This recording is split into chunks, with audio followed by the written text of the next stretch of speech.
AM 950, The Fan, Rochester. Always live on the free Odyssey app.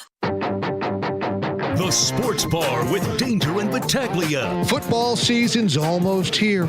They signed a linebacker, Deshaun White, to a one-year deal. You got Stephon Diggs. Brother wants out, by the way. Let me tell you what I know. I got my own sources. Brother wants out. He don't want to be in Buffalo anymore. That's right. I said it. It's Stephen A., baby. Still want to retire Buffalo Bill? 100%, sir. I've been known to have hot takes.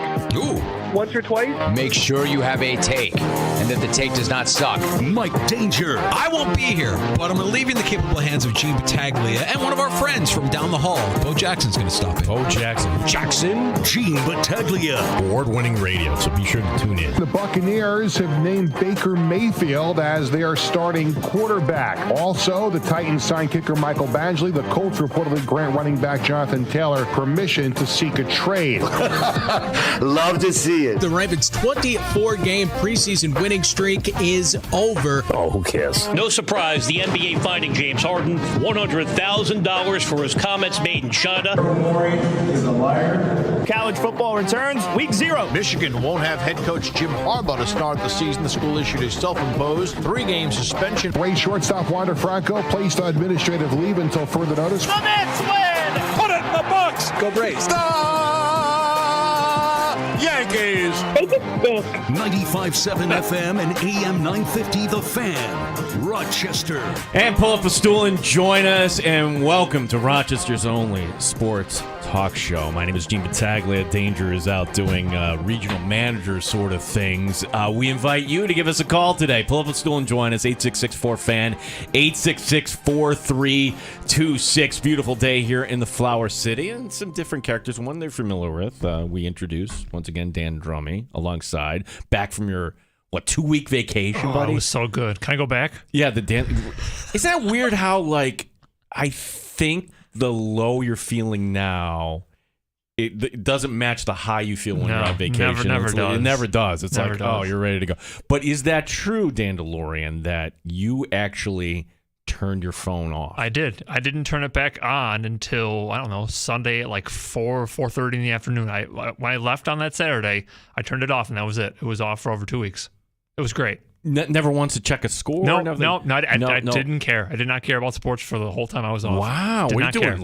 Reading, hiking? We do a lot of hiking, fishing, swimming, kayaking, a lot of eating out, a lot of walking, just campfires, just every single day. Well, when weather was decent at least, but yeah. Yeah, I knew not to text you or send you a message. I wasn't going to get it. You could have. I wouldn't have gotten it. You wouldn't have gotten it. So, Dan, it is great to have you back. Thank you. Welcome Thank back. Your services were missed.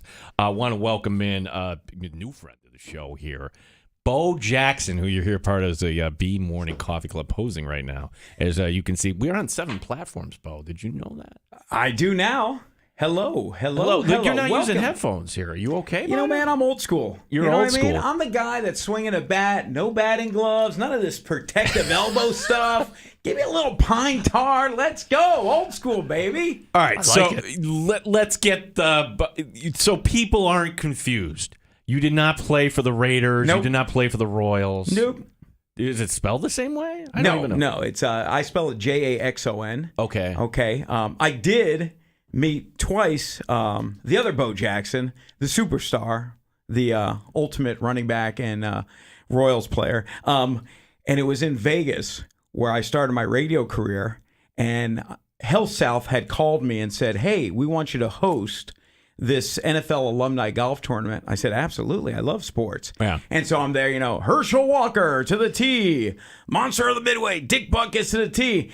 And then one of the security guards who knew me said, the other Bo's mad. I go, what are you mad? It's a name thing. There could be 2 Bos in the world. And he came up and he made me look small. And he had his driver. And he's going, you got me in trouble with my wife. And I'm like, boom, boom, feeling his drive. And so I go, it's a name thing. Get over there and apologize. So I go over to his wife. She goes, you're the one.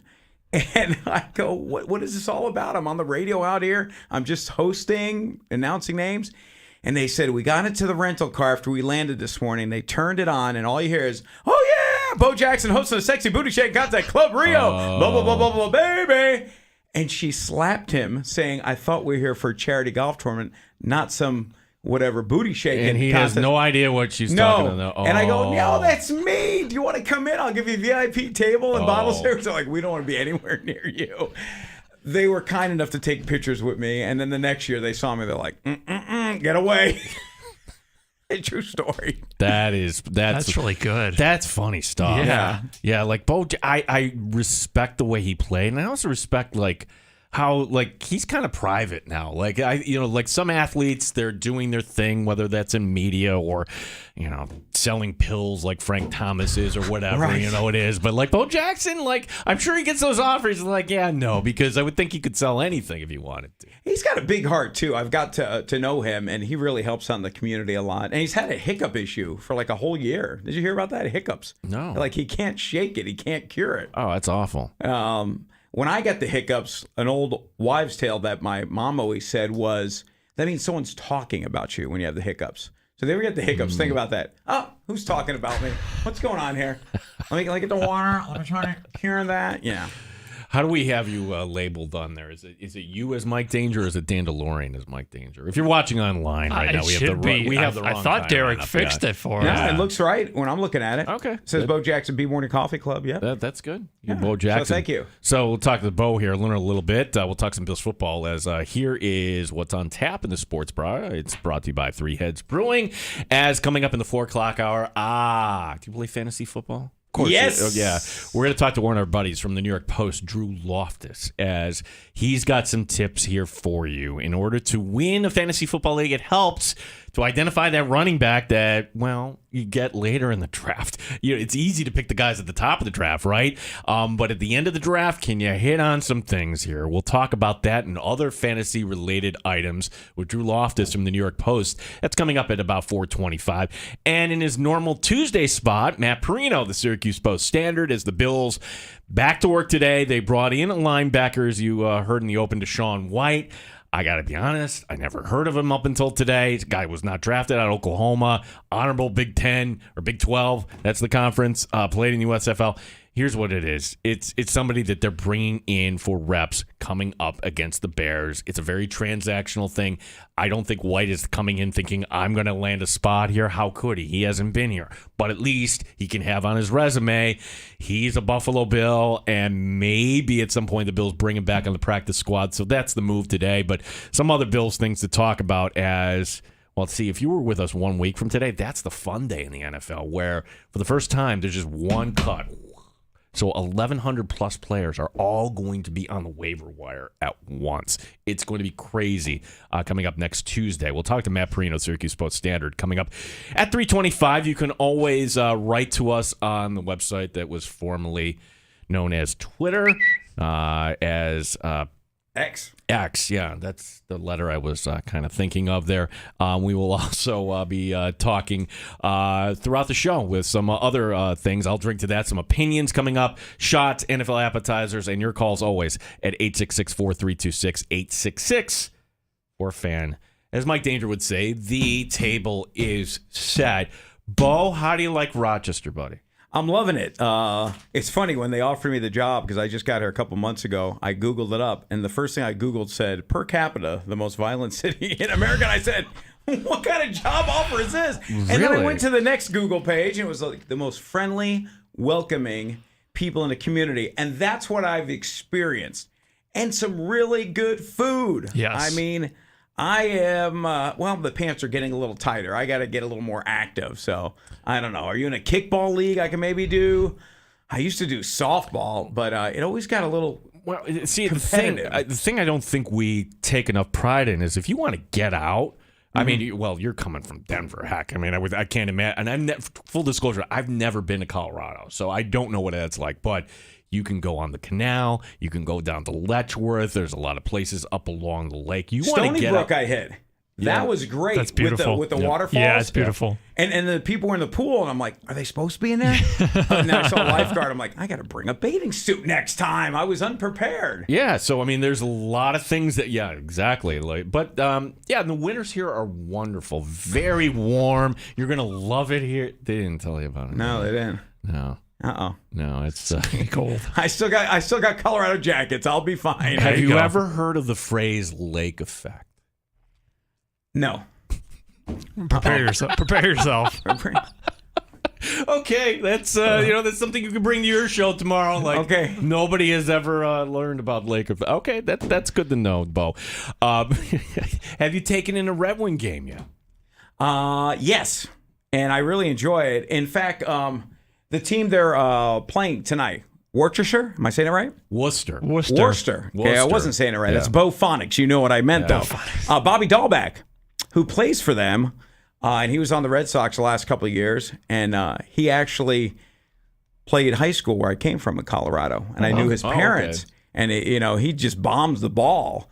And what's funny is I became good friends with the family, and we were out back one night barbecuing, and I caught my flip-flop, that comes apart, and when I go down and shred, it just all went everywhere. And he goes, Mr. Bo, here, take my slides. Well, I'm a 12 and he's a 14, so they're a little bit big on me. Yeah. And he goes, no, keep it. It's all good. So I'm going to try to catch up with him at the Red Wings. Go, oh, nice. Hey, I still got your 14s, Bobby. Yeah, that's a nice thing. Like, you can just walk. We're like, for folks who don't know where right we across are. the street. Yeah, exactly. We're in High Falls, where here's the tip. The parking is free, so just park in the garage and walk the 2 blocks. I mean, people in our town don't like to walk, Bo. Maybe it goes back to that violence per capita thing you Googled there, perhaps. Yeah. So your last stop, Denver.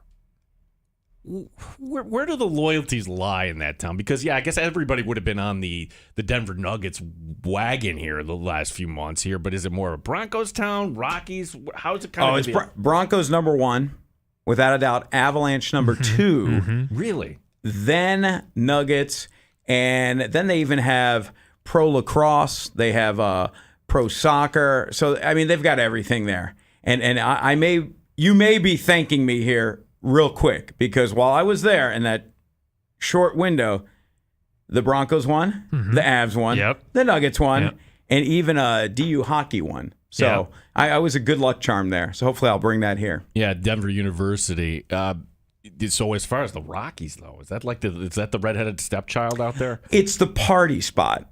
People love them, but Coors Field and that area, it's all the parties on the rooftops and everything, and it's a social event. And you got to tell people, pay attention. Here comes a foul ball, because people just craft beers and good food and just having a good time. Yeah. So like, you've been there, Vegas. Okay. So where do your sports loyalties lie then? Just so we kind of get a baseline here. You know what?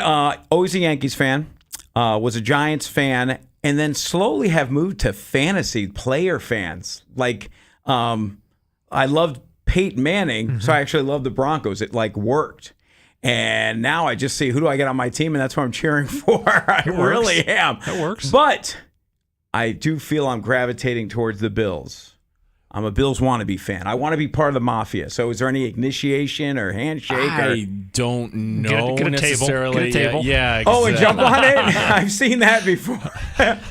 Boom! Yeah, it's look, I think it's whenever you come to a new town or you go on vacation, you just automatically start watching the teams that are on. Like, if you go out to Boston, like every year I go to Cape Cod and I start watching them. I'm not a Red Sox fan, but I find myself getting a little more invested. So you will become more invested. And the pendulum here, Bo, what you're going to notice is when the Bills win, Mondays are really good. When they lose, oh boy, on Mondays we like to point fingers and we're grouchy and we bitch. Yeah. It's emotional Monday, after the weekend. Yeah.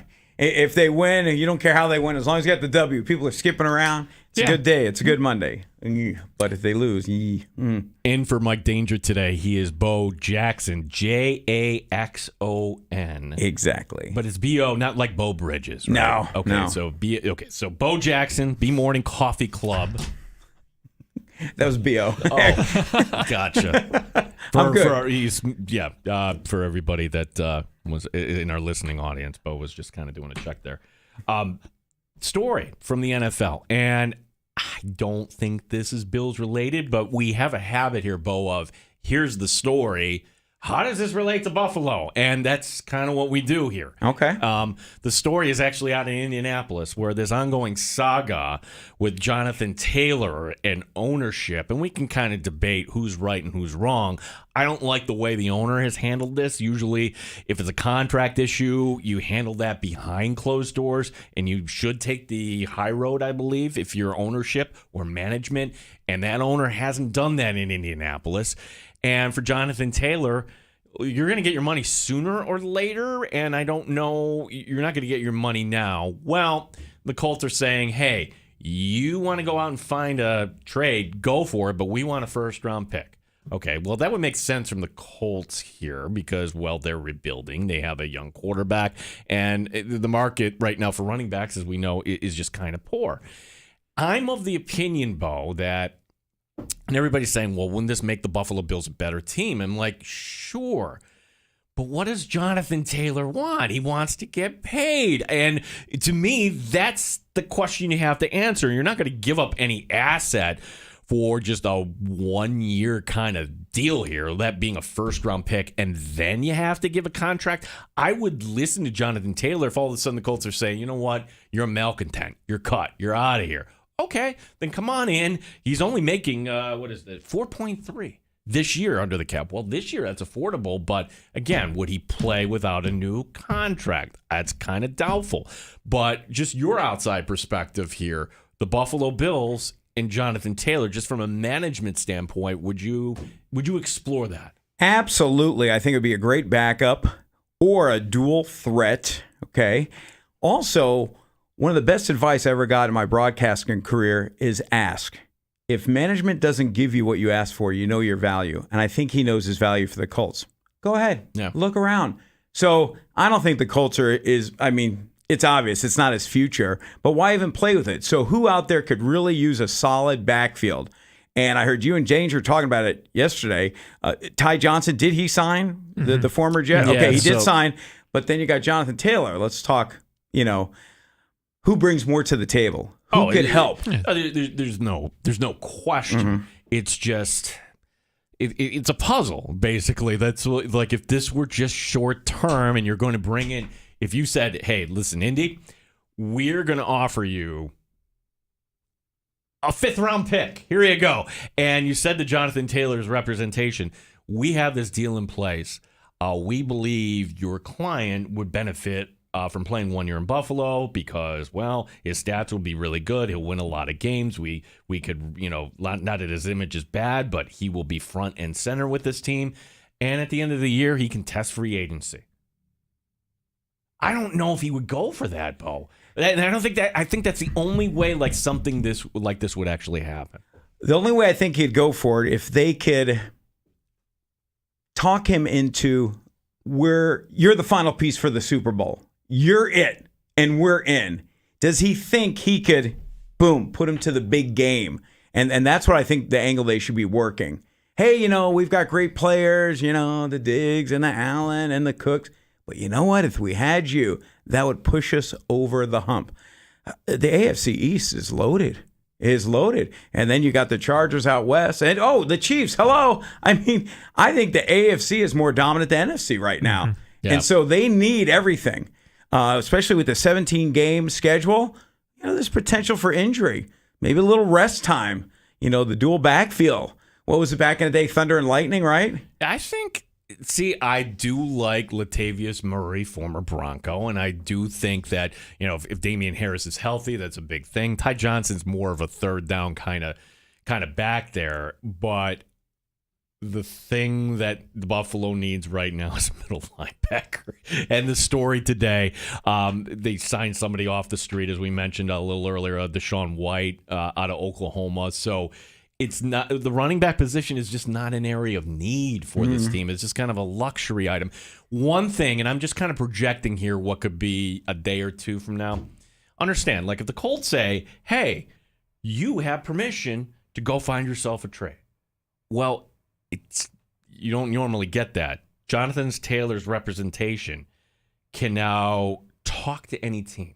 So if there's a report that somehow emerges that Brandon Beane talked to the agent of Jonathan Taylor, Well, no kidding. Like Brandon Beane or any other team is not doing their job. Like as soon as you said, hey, this guy is available and he's talented, you're just having an introductory conversation. And I know the way the world kind of works here, whether it's the Bills or some other team, that we're going to get this report like, oh my gosh, the Patriots are talking to Jonathan. Well, every team should be talking to Jonathan Taylor right now.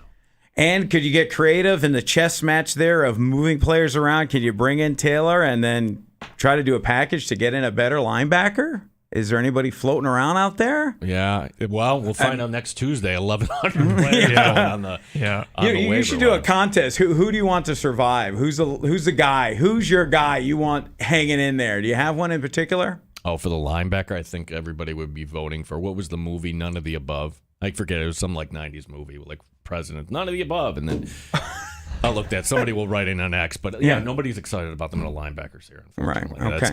That's kind of the issue.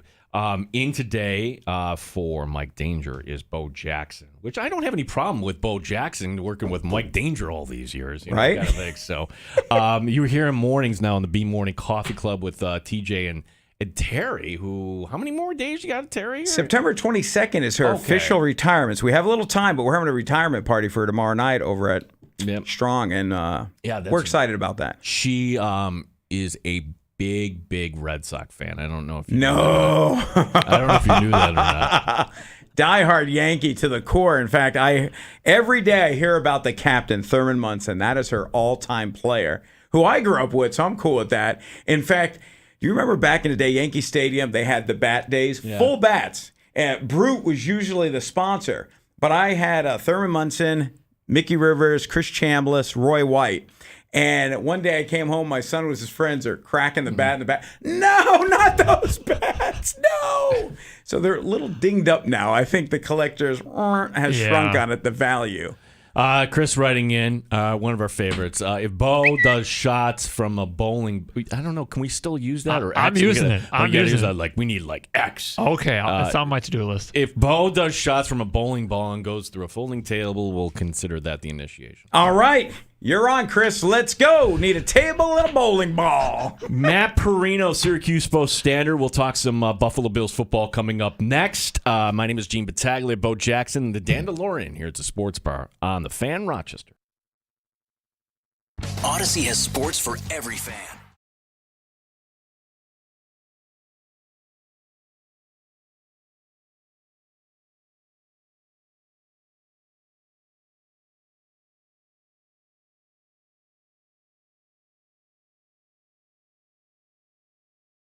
Temperatures would have already soared by almost 100 degrees, but they can only take so much. Climate change is being driven by greenhouse gas emissions, threatening our planet and straining our oceans. You can help.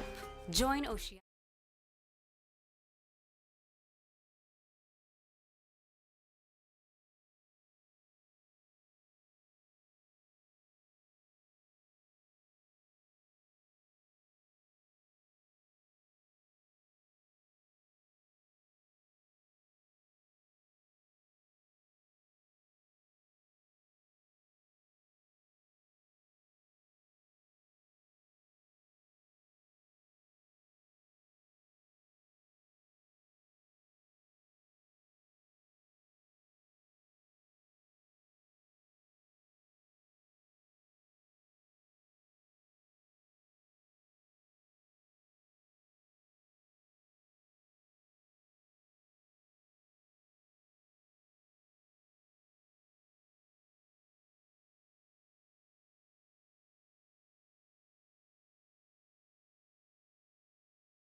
Sports Update. Buffalo Bills signing a linebacker today. His name is Deshaun White. Undrafted out of Oklahoma, played in the USFL this past season. Dalton Kincaid feeling good about action. It was awesome. I mean, first game definitely got some reps, but this last game definitely felt like I, got some good experience. So just valuable experience getting that time in the preseason. Jessica Pagula visiting practice today. We're talking to Matt Perino, Syracuse Post Standard, coming up next year in the Sports Bar. Rochester Red Wings are home tonight taking on Worcester.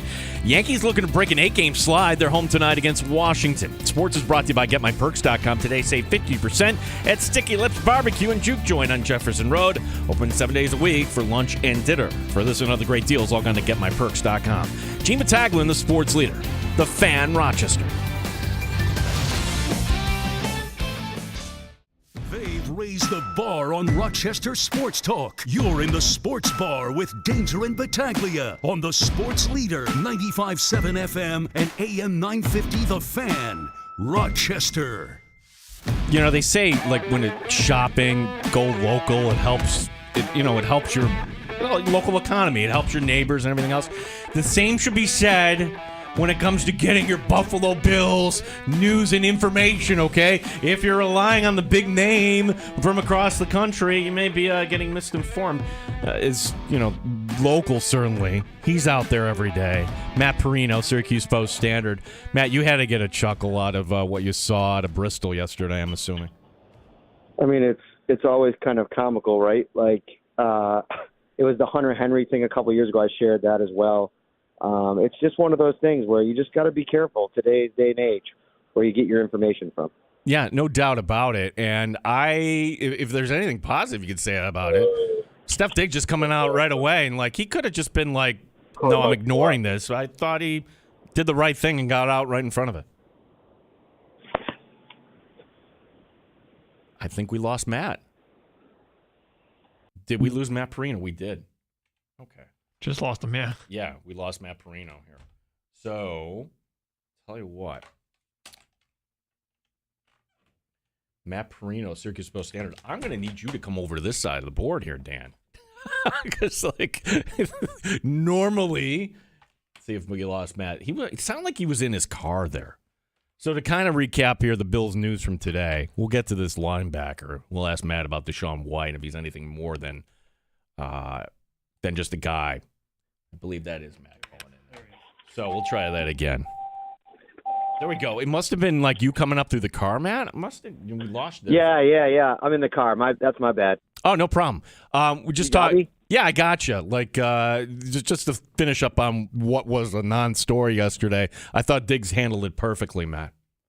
Oh, yeah. And I think he learned something from this offseason, right? Like the debacle that was the mini camp. Not there, but he's really there, and then he wasn't talking about it, and then we had 6 weeks of kind of, just wondering what was actually going on. And I think, when he had to sit there at the podium for 26 minutes and kind of explain all this stuff, he probably learned a lesson that, all right, I'm just going to get out in front of this and be my own voice and say, what is Stephen A. Smith talking about? As soon as it went out there, though, I got people we have this new insider text line, cheap plug, 716-528-6727. Text me and Ryan anytime, 2-week free trial, $3.99 a month after that.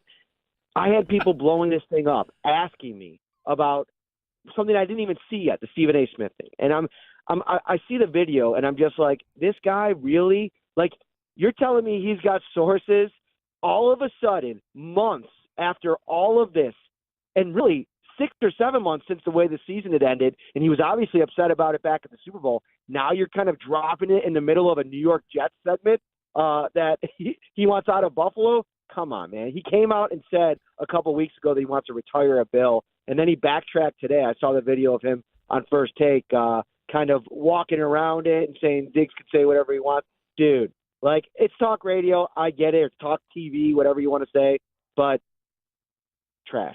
Just turn that guy off. Just make me this promise, Matt, and I made this point yesterday, this business of being the multi-millionaire takesman. I mean, Stephen A., He's a paper guy. He was with the Philadelphia Inquirer. He was doing like the street beat before that. And Skip Bayless was great in Dallas before he became the character that he is today. So, like, if you ever go to television, just remember, like your roots here, Matt, because it seems like these guys, they don't really care about the truth. And that's the thing, though. Like, that's the game that they play, and like we operate in different worlds. Like, for them, there's no like accountability for that kind of stuff because it's on to the next topic, like 24 hours later, and sometimes less than that, like the next segment. And so I just think, like, as a sports like media consumer, fans just have to understand what people do, when you should be trusting what people say, and I can promise you that. I'm not going to end up on ESPN someday. Anyway. Matt Perino, or whatever. Who knows what it'll be 10 years from now. Matt Perino, Syracuse Post-Standard, our guest here as the Bills practicing today. And, gosh, they brought in a linebacker. And I got to be honest, I had never heard of Deshaun White. But I'm just assuming that's somebody just to take some reps. And Exchange is going to get a little bit of film. But what is the level of concern right now at the middle linebacker position here, Matt, as we have one preseason game left? I mean, it's definitely not it's definitely among the top concerns. Like, we could probably lay out a couple of them at this stage. But, I think eventually they're going to land on a guy that they're going to throw out there, and I think that there's enough around him. There's enough players at different levels with experience, with a lot of talent. Eventually Von Miller's going to be back in the mix and probably take that defensive line to the next level, which I think will minimize a lot of your problems elsewhere. But, yeah, right now, like, they basically banked on one of these guys stepping up and taking this job, and it just hasn't happened. And, unfortunately for Terrell Bernard, this hamstring injury is pretty much, taken him out of the preseason. I mean, he was off to the side again today, and unless something crazy happens in the next couple of days, I can't imagine that he plays. So then how does he get himself back into the mix now that they've kind of had this two-man rotation between A.J. Klein and Tyrell Dotson? So it's a situation that's a problem, but I also think there are bigger problems, namely on the offensive line. Yeah, and that is going to be the next question. So we had Shell's retirement last week. Unfortunately, we have a season-ending injury to Tommy Doyle. I mean, should the expectation, maybe the Bills will just kind of get by at middle linebacker, but is that actually a bigger issue? Who is the swing tackle on this team right now, Matt? Yeah, I mean, not only the swing tackle, because you're one injury away from, throwing out somebody that, in Brian Vandemark, a guy that has had a really nice summer. And I think he's a piece that, they like having in the system. And, if they were to be in a situation where they'd played him in a game at left tackle, I think that he could substitute in there for a little while. I don't know if he's going to be the every week guy, though, if Deion Dawkins goes down for any amount of time. We've seen probably enough of David Questenberry to know what you're getting there at this point in his career. And I just don't know if there's a lot of options. And what's funny is Spencer Brown comes out probably taking the most heat out of that preseason game against the Steelers. But if you really wanted to boil it down beyond that, what happens if Spencer Brown can't play in a game? Like, who goes and plays there at this stage? I mean, Questenberry is probably the guy. You might even have to entertain in a pinch moving Ryan Bates out there. So I think if I'm Brandon Beane over the course of the next 2 weeks, I'm really going to dissect the free agent market after final cuts. I'm going to be on the phone with several general managers that are looking to maybe deal some offensive linemen maybe you liked in the past, maybe with some talent, but just aren't going to have a role on a team, and maybe they can get something for them. The Bills have a lot of draft capital. They can get a little bit aggressive to kind of bring in somebody that might end up being an upgrade. And I even think a guy like a Ryan Bates a couple of years ago, how they swung that deal, I think it was like Eli Harold. I'm just throwing it out there, but maybe there's a Shaq Lawson that's not going to make the roster. You're not going to prioritize bringing him back on the practice squad because maybe you like Kingsley Jonathan or you like Cameron Klein, one of these young guys that have kind of popped here over the last couple of weeks.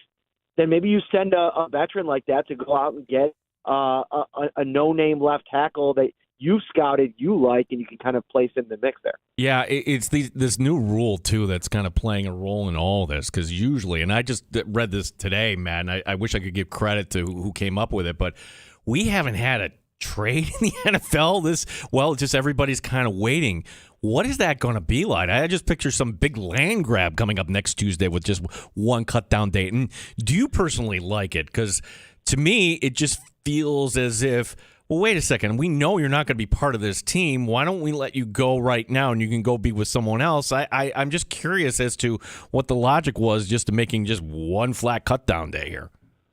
Yeah, it's a little odd, right? Like, and I think waiting for that, it's going to be like this other wave of free agency where I feel like people are going to be kind of moving things around, shifting some parts.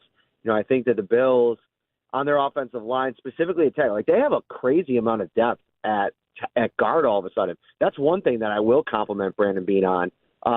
Among other things, he did a really good job of addressing an area of concern last year with Roger Saffold starting at left guard. They go out and they got Connor McGovern, and I thought David Edwards looked as good when he played at left guard behind McGovern. Now they obviously got Osiris Torrance, and I thought Ryan Bates was pretty consistently above average last year. So they have options on the offensive line. But, yeah, there's going to be guys that maybe you liked in the past that, maybe you scouted or maybe somebody that's come over as a part of your front office, your scouting staff, that might have some intel on somebody. There's going to be some moving parts even after the Bills get down to that final cut. And I don't know, maybe they did it for like the entertainment value. Like there's, free agency when that thing kicks off to give everybody a final wave, if you will, in that kind of dull period right before the start of the season. Maybe that's the idea behind it. Yeah, Matt Perino, Syracuse Post-Standard, our guest here as the Bills practicing today. If we can talk about one positive thing from it, because we're all focusing on the negative. That's what we do, right, Matt? But Dalton Kincaid. I guess this is actually kind of real. What we saw out at Fisher, and to see him release off the line against the Steelers' first-string defense, and I'm just wondering if that gives the Bills a little bit of thought here. Like, how can we involve this guy even more so? It seems like Brandon Beane, from the early outset here, the top of this draft, he's had a pretty good draft there here in 2023. Yeah, and this is exactly why I was pushing back on everybody that was, poo-pooing the idea of a first-round tight end having an immediate impact. But this is not your average first-round tight end. If you take the last couple of guys, right? I think Dalton Kincaid is somewhere in between the prospect that was Kyle Pitts and T.J. Hawkinson for me, as a pass catcher. I think Kyle Pitts is, probably the most talented. T.J. Hawkinson was more of a well-rounded guy, had a lot of upside as a pass catcher, but it was going to take a little bit more time. Both of those guys had kind of just all right rookie seasons. So Pitts was a little bit more involved, so the stats were there. But Hawkinson, he was entering a situation with not a great quarterback, not a great offense, not a lot of talent around him. Kincaid found himself in a situation where he's playing with one of the top three quarterbacks in the league and an offense that's expected to be among the best in the NFL. And I think when you fit a specific need for a good unit like the Bills have on offense, there's an easy option. And, he's settled in. He's found his comfort. It looks like he's really getting on the same page with Josh Allen, and it looks like he's really comfortable in the scheme. So, yeah, I think it's all systems go, and I'm really kind of inching up my expectations a little bit, yardage-wise, touchdown-wise. I probably came in on the lower end, maybe 45 catches, 500 yards, and 5 touchdowns. I think I'm comfortable going up to 60, maybe even 800, and maybe 7 or 8 touchdowns. I think that's possible. I think that could be what best case scenario you see from him in his rookie year.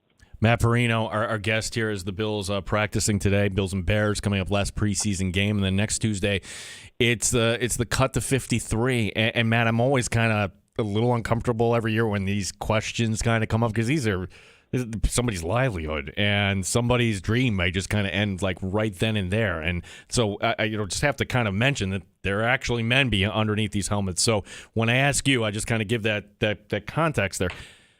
We're talking about who's not going to make this team, Matt. Right now, who might be in danger of not making the 53?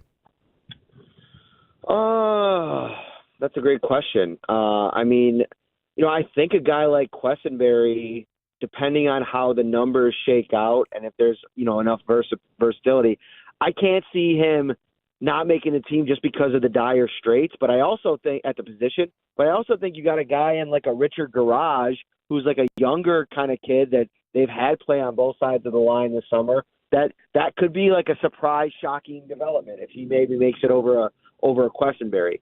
I think another thing that might shock people is maybe the Bills end up going with 2 tight ends and they risk Quentin Morris and put him on the practice squad because of how much they're going to use Dawson Knox and Dalton Kincaid together. And then, on the defensive side of the ball, I don't know, like there's, the Dean Marlows of the world that I think with DeMar Hamlin making the kind of strides that he has and basically playing full-on football for the first 2 preseason games.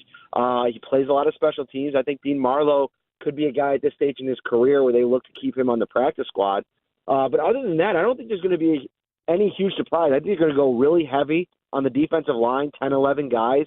I think they want options depending on what happens with Von Miller. I can definitely see him starting the season on pup. He hasn't practiced yet. So why not give yourself that kind of leeway unless he's really ready to ratchet it up over the next 2 weeks? So, I don't think there's going to be a lot of surprises. I think the basics of this 53 are pretty set in stone. There might be 1 or 2 there, not even like big headline-grabbing ones, but ones that might just surprise a little bit. Yeah, a name that I'm just thinking because he hasn't been out there. What about Damian Harris? Is his spot safe if he can't get on the field? I'm just wondering if, they're not the similar running back, but to bring in a Ty Johnson yesterday, Matt, who could perhaps get some action here against Chicago, and maybe Ty Johnson shows enough here where the Bills say, you know what, we could do that. Your thoughts here on the last running back position? I mean, Damian Harris was practicing today. I don't think his role is in danger at all. I mean, this is a guy that was the apple of Brandon Beane's eye this offseason. They signed him early in free agency. They played against him. They know what he does on game days. And I don't think they're scared off by a little knee soreness here early in the preseason. They know when they want him healthy and available, and that's in November and December. And I think it's a 2-pronged approach. I think it's Murray and Damian Harris. And I think with both of those guys at Murray's age and Damian Harris's maybe like his stature. I mean, he's kind of a smaller running back for the way that he plays the game, so he does tend to get banged up a lot. I think they want both of those guys available to them throughout the season. So I think if it was between the two of them, if Ty Johnson was going to make a late run at a roster spot, which, by the way, I don't think he is, I think this is a situation where, hey, give you an audition opportunity because we're not going to play any of the top 3 running backs, and you can go out there and get a lot of carries. They've seen a lot from Jordan Mims. I'd imagine he's a priority practice squad guy with the way that he's played this summer. And so then you get this guy a chance to audition. And, oh, by the way, he played for the Jets the last couple seasons. And who do they play in a couple weeks here? I don't know. To me, I just think that the wheels are turning in the mind of Brandon Beane. But I don't necessarily think that outside of maybe a practice squad spot, I don't think that Ty Johnson factors in this late in the game. Yeah. So as far as this last preseason game against the Bears, do we have any idea if the starters will see any action in this game, Matt? We don't.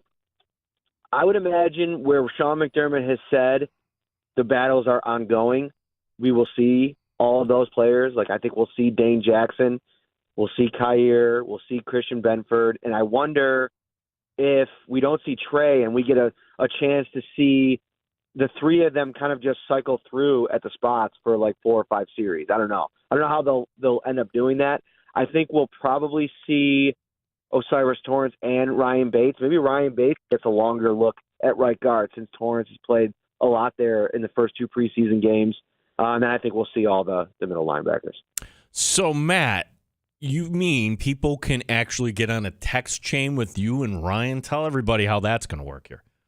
Yes, sir. All you have to do is text 716-528-6727. That gets you in the club. We call it the Shout Insider text line. It's not like a group chat. Like, it's a group in the fact that, like, you're our group, mine and Ryan's, but we don't all talk together. You have access 1-on-2 to Ryan and myself. You got a question? You want us to talk about something specific on the podcast? We're going into the locker room and you want to ask a specific question to a player, we'll do all of that. And you can access it by texting that number, 716-528-6727, 2-week free trial, $3.99 a month after that. It's blown up, man. I mean, we got almost 325 insiders right now, and we've only been doing this for about a month. The feedback that we've gotten from fans, it's taken the experience to a whole nother level because it not only helps the fan be more informed, but it also helps us to understand what you want to read about, what you want to listen to. It's been an awesome experience, and I really would push everybody just to try it for the 2 weeks free, and if you don't like it, then you can bounce out. Yeah, and it served as kind of a tip line yesterday. We're like, wait a second, Matt, did you see the Stephen A. video? Yeah, exactly. We talked a bit about that. Matt, always appreciate the work you and Ryan do, and let's do this again next week. Thanks so much for your time today. Sounds good, buddy. Take care. Thanks, Matt Perino, Syracuse Post-Standard, giving us a few minutes there as the Bills getting in some work. So that's good news that Damian Harris is back at practice, and that kind of puts that storyline in as to rest, I guess. Trying to think of the surprise caught. I always feel like, do you ever watch Hard Knocks? Welcome back in Bo Jackson here, who is on the B Morning Coffee Club. To me, this time of year is always like, oh, who's going to get cut? And I just don't want to ever kind of forget that, like, for 1,100 plus guys, like, many of them, that's it. Yeah. It's over. The dream. Yeah. I experienced that covering the Dodgers on the West Coast. They allowed me to go to spring training, but they invited me on the last day, right? And so I'm down there, and Don Mattingly was the coach then, huge Yankee fan. Yeah. So I get there, and you go in the locker room, and the veterans are, like, gone. It's the guys that are just trying to salvage it. And I didn't know, but it was just a great experience. And you could just tell they're trying still, man. They're putting their heart out on the field. And I remember I was sitting around, the Fox guys, the ESPN guys, the CBS guys, and Don Mattingly's there, Coach Don. And he was so nice. And I wasn't fangirling, but I was so appreciative to be around him. And they're like, so anybody got any questions? And he just and he looks me eye to eye, and I go, Coach, does this team remind you of any of the championship teams for the Yankees?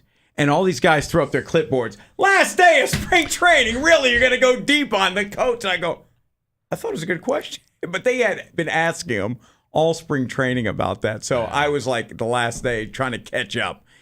Awkward. It was. And probably Mattingly was very cool about He that. was. Yeah. He was very kind. He stuck up for me. I was like, it's right. Like like media groups, Bo, clicky. Yeah. Oh, yeah. They can be kind of clicky. Yeah. We're not clicky here in the sports bar, buddy. Well, thank you. No, I we're appreciate not, the invitation, by the way. I'm having Dave's fun. rolling his eyes. What are you rolling your eyes at? Nothing. No. I caught that. I'm looking up at the clock. Yeah, right. Yeah, that one. Yeah, exactly. Coming up, I don't know. Well, you got to experience a show yesterday. Takes. I have some takes. And by the way, I have a Yankee take. Okay. And a Yankee take, this idea about this player the Yankees should trade and everything's going to be okay. And I'm like, nope, this is not the way I would rebuild the Yankees. Also, I got a non-sports take. Sometimes Danger and I kind of, go off the trail in sports. As long as we just mainly stick to sports, but every once in a while I'll run this idea past you. You've been everywhere. So yeah, kind of do that. And Dan DeLorean in here today as well. And we have time for your calls at 866-4FAN, 866-4326 here in the Sports Bar on 95.7 The Fan Rochester. Odyssey has sports for every fan.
WBF Rochester, the sports leader. 95.7 FM and AM 950. The Fan, Rochester. Always live on the free Odyssey app. The Fan, Rochester. Sports update. Just one practice left for the Buffalo Bills this week. Short week as they play Saturday in Chicago. And today the team's signing a linebacker, undrafted player Deshaun White. Here's Chris Brown with more. I would tend to think this is a guy that's going to get a ton of run, provided he can pick up the scheme quickly enough in the game on Saturday, because I think they don't want to overtax the position, knowing they're already shorthanded in one spot with Terrell Bernard out, and this guy gets an opportunity to show his wares at the NFL level. White played in the USFL this past spring. Rochester Red Wings opening up a 6-game series tonight against the Woo Sox. The Yankees looking to break an 8-game slide tonight, their longest losing streak since August of '95. They're home against Washington. The NBA has fined James Harden of the Sixers $100,000 as for recent comments about his contract. Gene Battaglia in the sports leader, 95.7 FM and AM 950. The Fan, Rochester.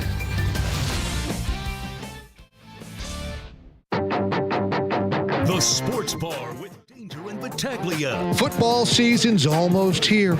They signed a linebacker, Deshaun White, to a 1-year deal. You got Stephon Diggs. Brother wants out, by the way. Let me tell you what I know. I got my own sources. Brother wants out. He don't want to be in Buffalo anymore. That's right. I said it. It's Stephen A, baby. Still want to retire a Buffalo Bill? 100%, sir. I've been known to have hot takes.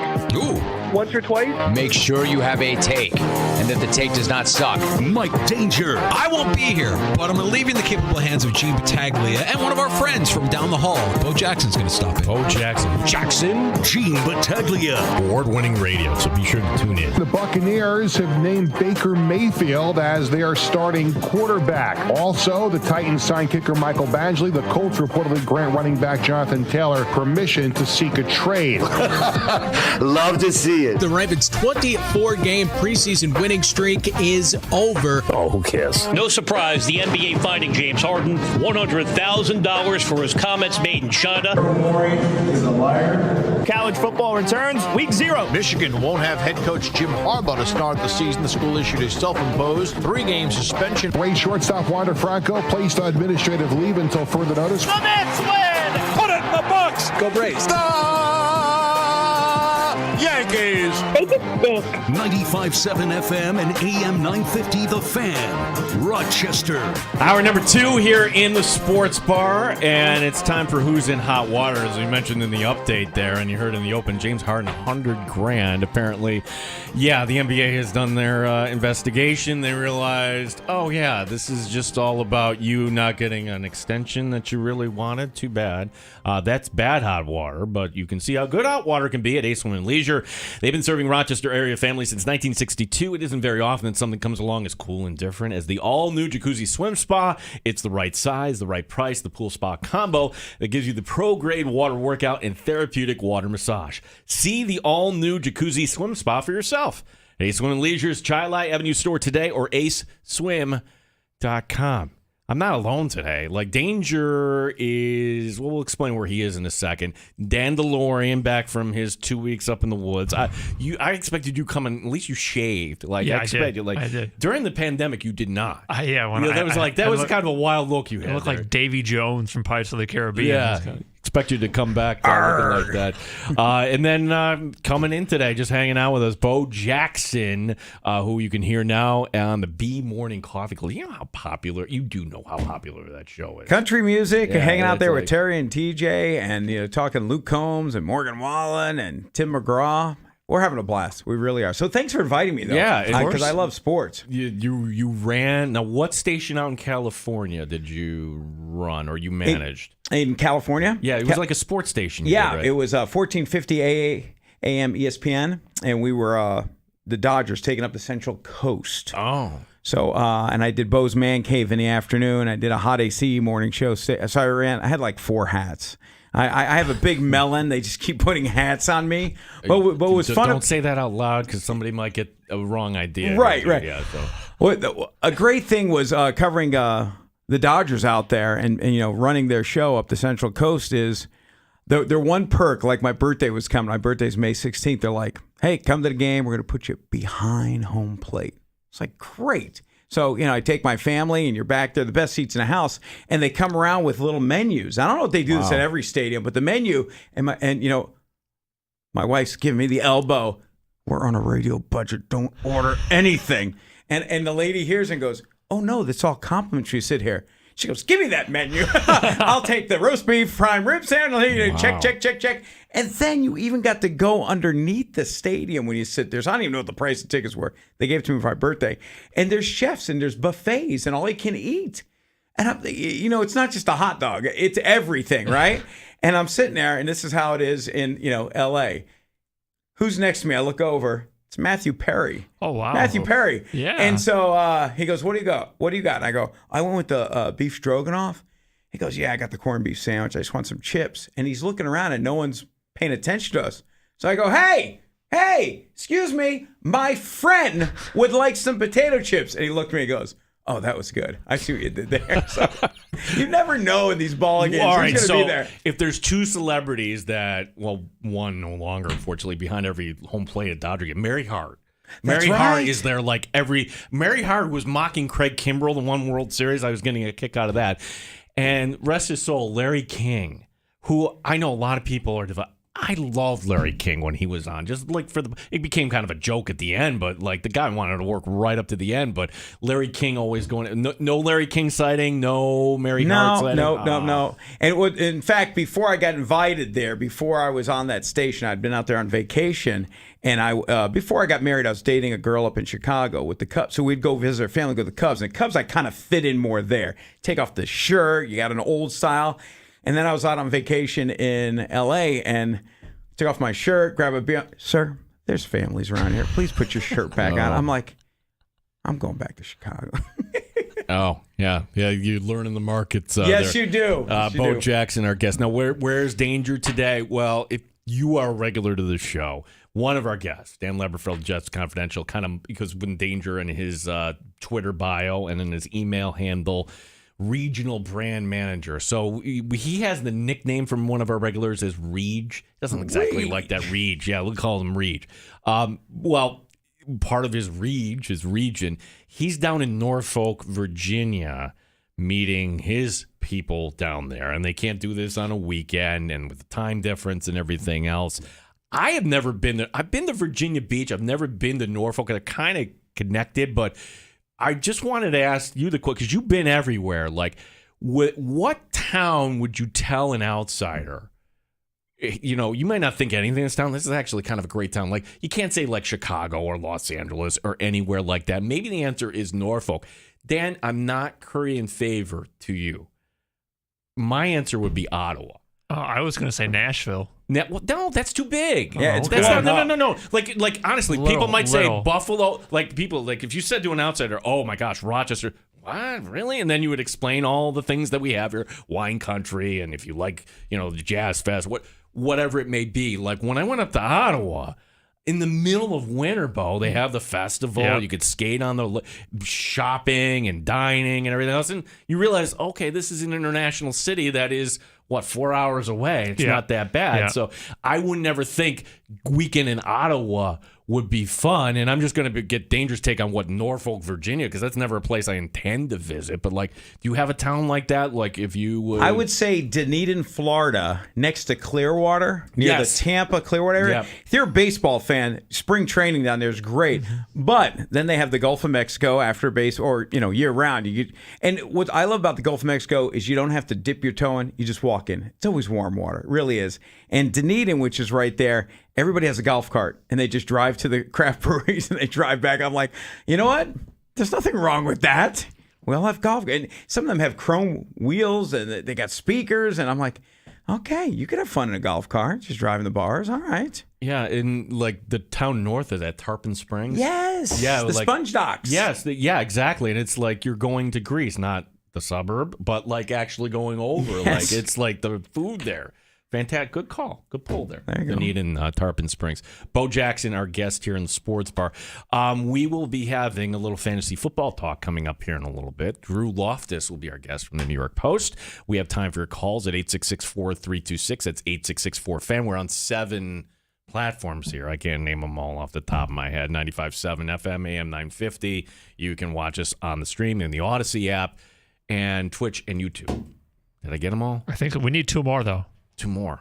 Okay. We need 2 more. 2 more. All right, I'll work on that. Yes. Takes on tap here. First take on the New York Yankees, which, tonight they would lose a 9th straight game. Ouch. 9 times. 9 straight losses for the 9 Yankees. times. Not great, Bob. There is a common take on how to rebuild the Yankees here because the season's over with. So you got to get back to, being the Yankees and being competitive. And this is the take.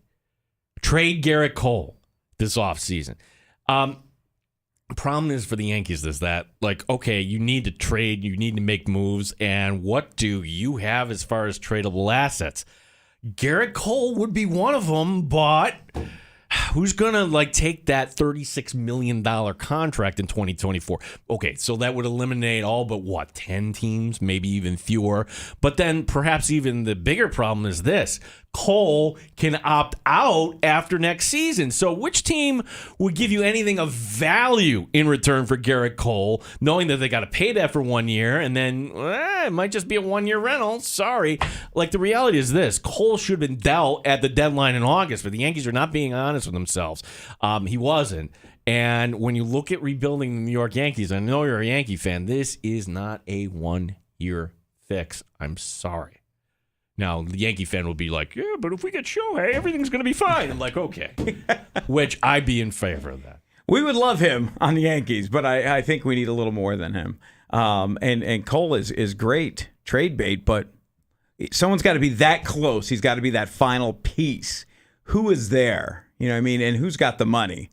But boy, that's risky with the opt-out year. Yeah. It's rolling the dice. Bring him in and let's try to hit it quick. Yeah, that's where the Dodgers, the Rangers, you're looking at teams like that. I mean, Houston doesn't have to pay Verlander. The Mets ate a lot of that contract. So, but then again, the Mets got Houston's top prospect. So, hey, maybe the Mets are ahead of the Yankees. Probably not. I've got a non-sports take today, Bo. Okay. To me, this is the weirdest time of year. Now, it's different in different parts of the country, and I'll get to that. It's still summer. But to me, it's get ready season, okay? Get ready for football. Get ready for the fall. Get ready for back to school. Can anybody enjoy these weekends? I think the southern states have it right. Meaning, they're already back in school, out by Memorial Day. And, I guess the reason you can't consider this in New York State or the Northeast for that matter, because of high school sports. You can't play baseball in March or do anything outdoors up here. Oh, wait, our winters are beautiful here, Bo. You'll learn all about that, buddy. So, that's just the thought. All these kids are back to school down south. Colorado's back to school. Yeah. So, but I grew up in Jersey when I was a youngster, and so I get it. It's the sports factor there. But I think we're all rushing through the calendar on everything. Okay, back to school. And yes, kids are getting ready for sports. But Halloween decorations, and then Costco had Christmas the other day. I'm like, what? Hang on a second. Are we doing eggnog samplings? What is going on here? Why are we rushing through the year? Take a deep breath. Relax. No, but people can't wait to get to pumpkin season. I know. Yeah. Pumpkin spice. Yeah. Dan DeLorean, a big fan of it. What station did you come from in Denver? What were the call letters? The call letters we had KIMN. KIMN. Okay. I'm assuming that you would have access to their social media feeds, KIMN, when you were working there, right? Yeah. Do you still have access to their social media feeds? You know what? I haven't looked in a while. Okay. Well, this is why I find it so annoying, and a lot of people do, hey, it's time to change your password. Oh, I just did this 2 months ago. Right. What are we doing? Well, if you are an NBA fan and you subscribe to their social media feeds, you read this on Facebook yesterday. I'm going to just read it verbatim. Now it's down, okay, but this was the screenshot. How do I log out of this? I haven't worked here in weeks. Anyway, the NBA overextends its social media employees greatly to the detriment of their health and social lives for a salary less than $50,000 annually after taxes. I work 14-hour shifts without breaks at times. Shout out Adam Silver. We don't get health insurance until 90 days on the job. That's silly, isn't it? Glad I resigned. No need for a job to get in the way of your happiness. Donate to mental health causes. Peace emoji. Ooh, that was a post. Yeah. Disgruntled. Yeah. Haters gonna hate. Yeah. Gang, gang. Yeah, which for an NBA, for security, like I know what we do here the second somebody leaves. Okay, time to update the passwords, time to update everything else, because not that anybody would do because of the one person there. That's why we all gotta do it. Well, again, I know some people are saying, yeah, you're not making... Here's an idea. Like, if you want to make more money, like, go to a job, like, you want to be a social media manager, that's great, but that's what the job would pay. And being on social, does social media, like, work in a 9-to-5 cycle? No, it doesn't. Like, you have to be posting all the time. And I'm friends with somebody over at Pagula Sports Entertainment who was actually handling the postings for the, I forget, Altitude? Is that it? The Rockies and the... Yeah. Not the Rockies, the Nuggets. And like, it is constant. Altitude Sports, yeah. It's constant. So, look, if you want to be a social media person, you can't then say 14-hour days and mental health and everything else. You got to know what you're kind of getting into. And I feel bad for that person. Obviously, they weren't happy. But you kind of burnt the bridge now. Who's going to hire you next? Yeah. You know what I mean? You're posting like that, and everybody, they'll check out your social. Yeah. And they'll be like, how did this person think? And they're looking at it, Well, that might hurt them. So this is actually under the, just so I'm clear, this is actually under the NBA's social. So we don't know, but like anybody who's doing any research, like, I see you have the NBA on your resume. What was that like? Are you the person who actually... Yeah, exactly. This kind of went around last night, and that kind of unfortunate. Let me ask you this about passwords. Do you have the same one on everything? Because you can't remember? No. Do you write yourself notes and then you forget where the notes are? I'm asking for a friend, of course. Oh, yeah. No, full confession, like somewhere at home I have like a book, that has like everything, like, those are the ones, like the one website that you have to go once or twice a year, like, what is this, kind of thing, so. All right. Tough. The Ledger. Yeah. It gives up all the secrets. No, just my passwords. I can't remember. Right. This is this is a terrible story out of Charlotte today, where Caleb Farley was a player. I remember him. We were talking about him for the Bills. Like, oh my gosh, a corner. He ended up being selected by the Tennessee Titans. But the story is out of Charlotte because that's where Caleb Farley had a vacation home. He's from that area. This sounds like a gas explosion. Oh. So it was last night, and one dead, one injured, and now the authorities have said it is his father, 61-year-old Robert Farley, who has passed. So that is, we used to have, like, RG&E, our company, like, these service announcements all the time about you smell gas or anything like that. And they haven't quite come out and said it, but this is like a multi-million-dollar house that this guy built, leveled to the ground. So they sent a drone over it. And so this is the starting corner for the Titans' first-round pick from last year. And I don't know. To me, like, losing the home, that's terrible, but lose your dad in the home. It's horrible. And I'm always stay on the safe side. If you smell the rotten eggs or whatever with the gas sealer, give them a call. Let them come check it out. And we don't know the details. I'm just saying it's a reminder.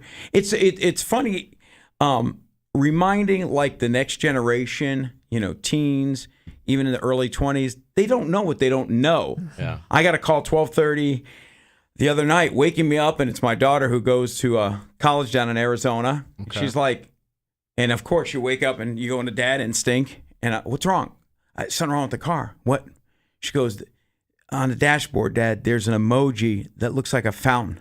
And here I am groggy eyes, 12:30. I go, wait a second. First of all, there's no emojis on the dashboard.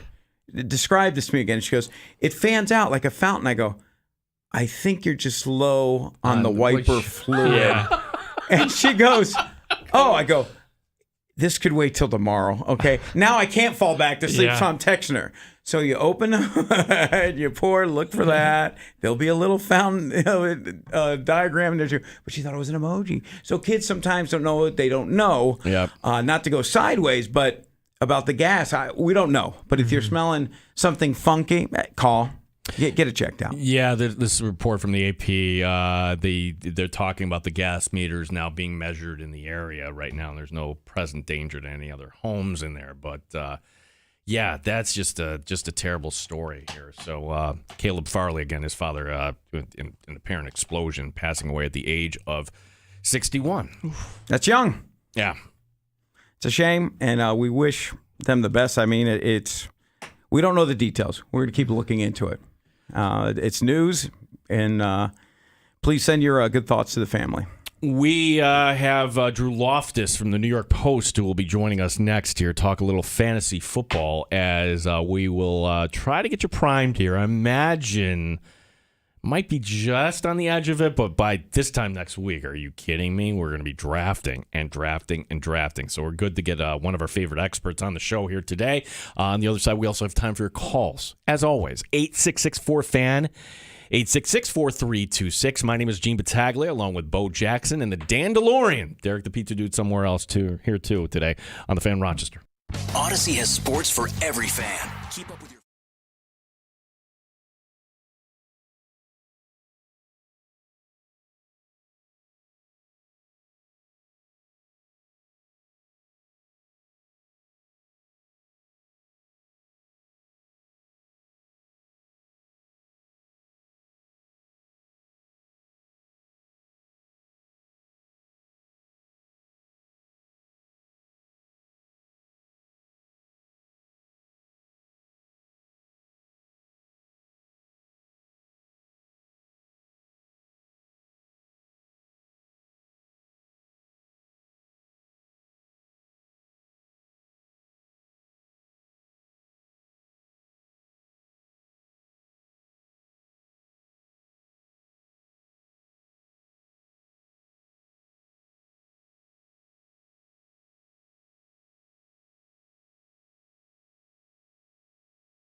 Sports Update. Buffalo Bills bringing in a linebacker. Deshaun White, undrafted out of Oklahoma, was also in the USFL this past season. Meanwhile, Dalton Kincaid continuing to turn some heads. He's feeling good. It was awesome. I mean, first game definitely got some reps, but this last game definitely felt like I, got some good experience.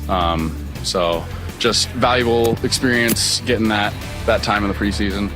Bills and Bears coming up on Saturday. Our pregame coverage will begin at 11 a.m. Rochester Red Wings are home tonight. The Yankees looking to break an 8-game slide. They host Washington. The NBA has fined James Harden of the Sixers $100,000 for recent comments about his contract. Sports is brought to you by GetMyPerks.com. Today, save 50% to Sticky Lips Barbecue and Juke Joint.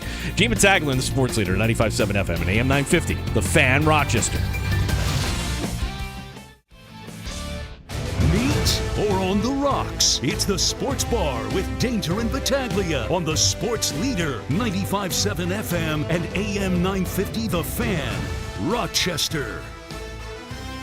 It's become a tradition here in the Sports Bar. We're lucky to have a few minutes here with our friend, I can call him a friend now, I will, Drew Loftus in the New York Post. Pick his brain here as we're getting ready for our fantasy draft. So, Drew, how many mocks have you done so far getting ready here for the season? Well, that's the trick. Is I learned long ago I don't like doing mocks. There's always some fool out there, to pick Tim Tebow number one, and and I like to record my draft data as I go, and stuff like that would corrupt my data. So I stopped doing mock drafts a while back. I just do regular drafts. So I do a lot of them, though. So I'm in 37 leagues so far. So I guess not all of those have drafted, so I guess you could say I've had about 33 drafts so far. But I'm going to have to manage all those teams. So, it's a bit more. Oh, boy. Listen, you should write a time management book here and, like how to manage your day job as the Sunday editor of the Post there and, and all these teams here. Drew, I'll ask you the question this way because, I don't know, 20 years ago, sleepers. Who's a sleeper? No real sleepers. We can read the same stuff everywhere. They really don't exist. But when you're doing these, estimated, 33 drafts so far, do you find yourself high on a particular player? Are you finding yourself at the end of any draft drafting the same guy over and over again? I do. And I have to actively convince or make sure that I steer away from doing the same things over and over just so I have some kind of, variety in my rosters, some kind of diversity. But I get some guys this year, like Odell Beckham is a guy I own in 40% of these leagues. And just because he goes so late in the draft and, you're throwing darts at guys down there and you don't know who a lot of those guys are, and there's all kinds of questions around Odell Beckham. But you're talking about the 12th round in a draft. And he's got Lamar Jackson now as his quarterback, so he's going to have a decent quarterback to throw him the ball. So it's not like he's going to, his Cleveland days. Even, late Giants, he should have a better quarterback than that, and I don't know that it's, Stafford level in terms of the passing offense, but we'll see. They've got a new coordinator in Baltimore, so it could, it could be something different, but that's a guy late in the draft. I just keep ending up landing on him. The KC guys, the same thing, Sky Moore, Kadarius Toney, I bounce back and forth between those just because, not necessarily because I think either player is so much better than the other players in the pool that deep, but they're playing on an offense that scores a lot of points, and you don't have receivers for those offenses. Gabe Davis is another one that ends up just way too late. I don't understand why he slipped so far this year, but so guys like that, I just keep on landing on deep in drafts, and I have to convince myself pick somebody else this time because I pick the same guys so often. Yeah, it's funny because you can see players like a Gabe Davis, his numbers. You can make a case easily. I mean, we're close to it, but you have a piece up in the Post right now, It's a little more difficult when you're trying to identify, okay, who might be the running back that will actually get more of a share. How difficult is it and how important is it to win your league when it comes to drafting those late-round running backs? Drew, what's your advice when it comes to that? I mean, I like to stock up on the running backs as early as I can. It used to be the old days, your first two picks were always running backs, and it's really not like that anymore just because the receivers are just so valuable and more consistent and less likely to get injured. And PPR has just corrupted the scoring system. So, it's, this goofy game of, where receivers are given this extra boost that they don't really need. So I don't get them as often in the first couple rounds, but I've been loading up in the middle round. So I've got a lot of Javonte Williams. I've got a ton of Khalil Herbert. I really like Herbert. this year, and you're getting him into the value in like the 6th, 7th round sometimes, So, getting a lot of him. Travis Etienne, and that's not a late pick, but that's something you can often get him in the 3rd round. And I think he can return like 2nd round talent. He could be a top running back. I really like the Jags this year, so I've got a lot of him. I've got a lot of Calvin Ridley. I've got a ton of Trevor Lawrence.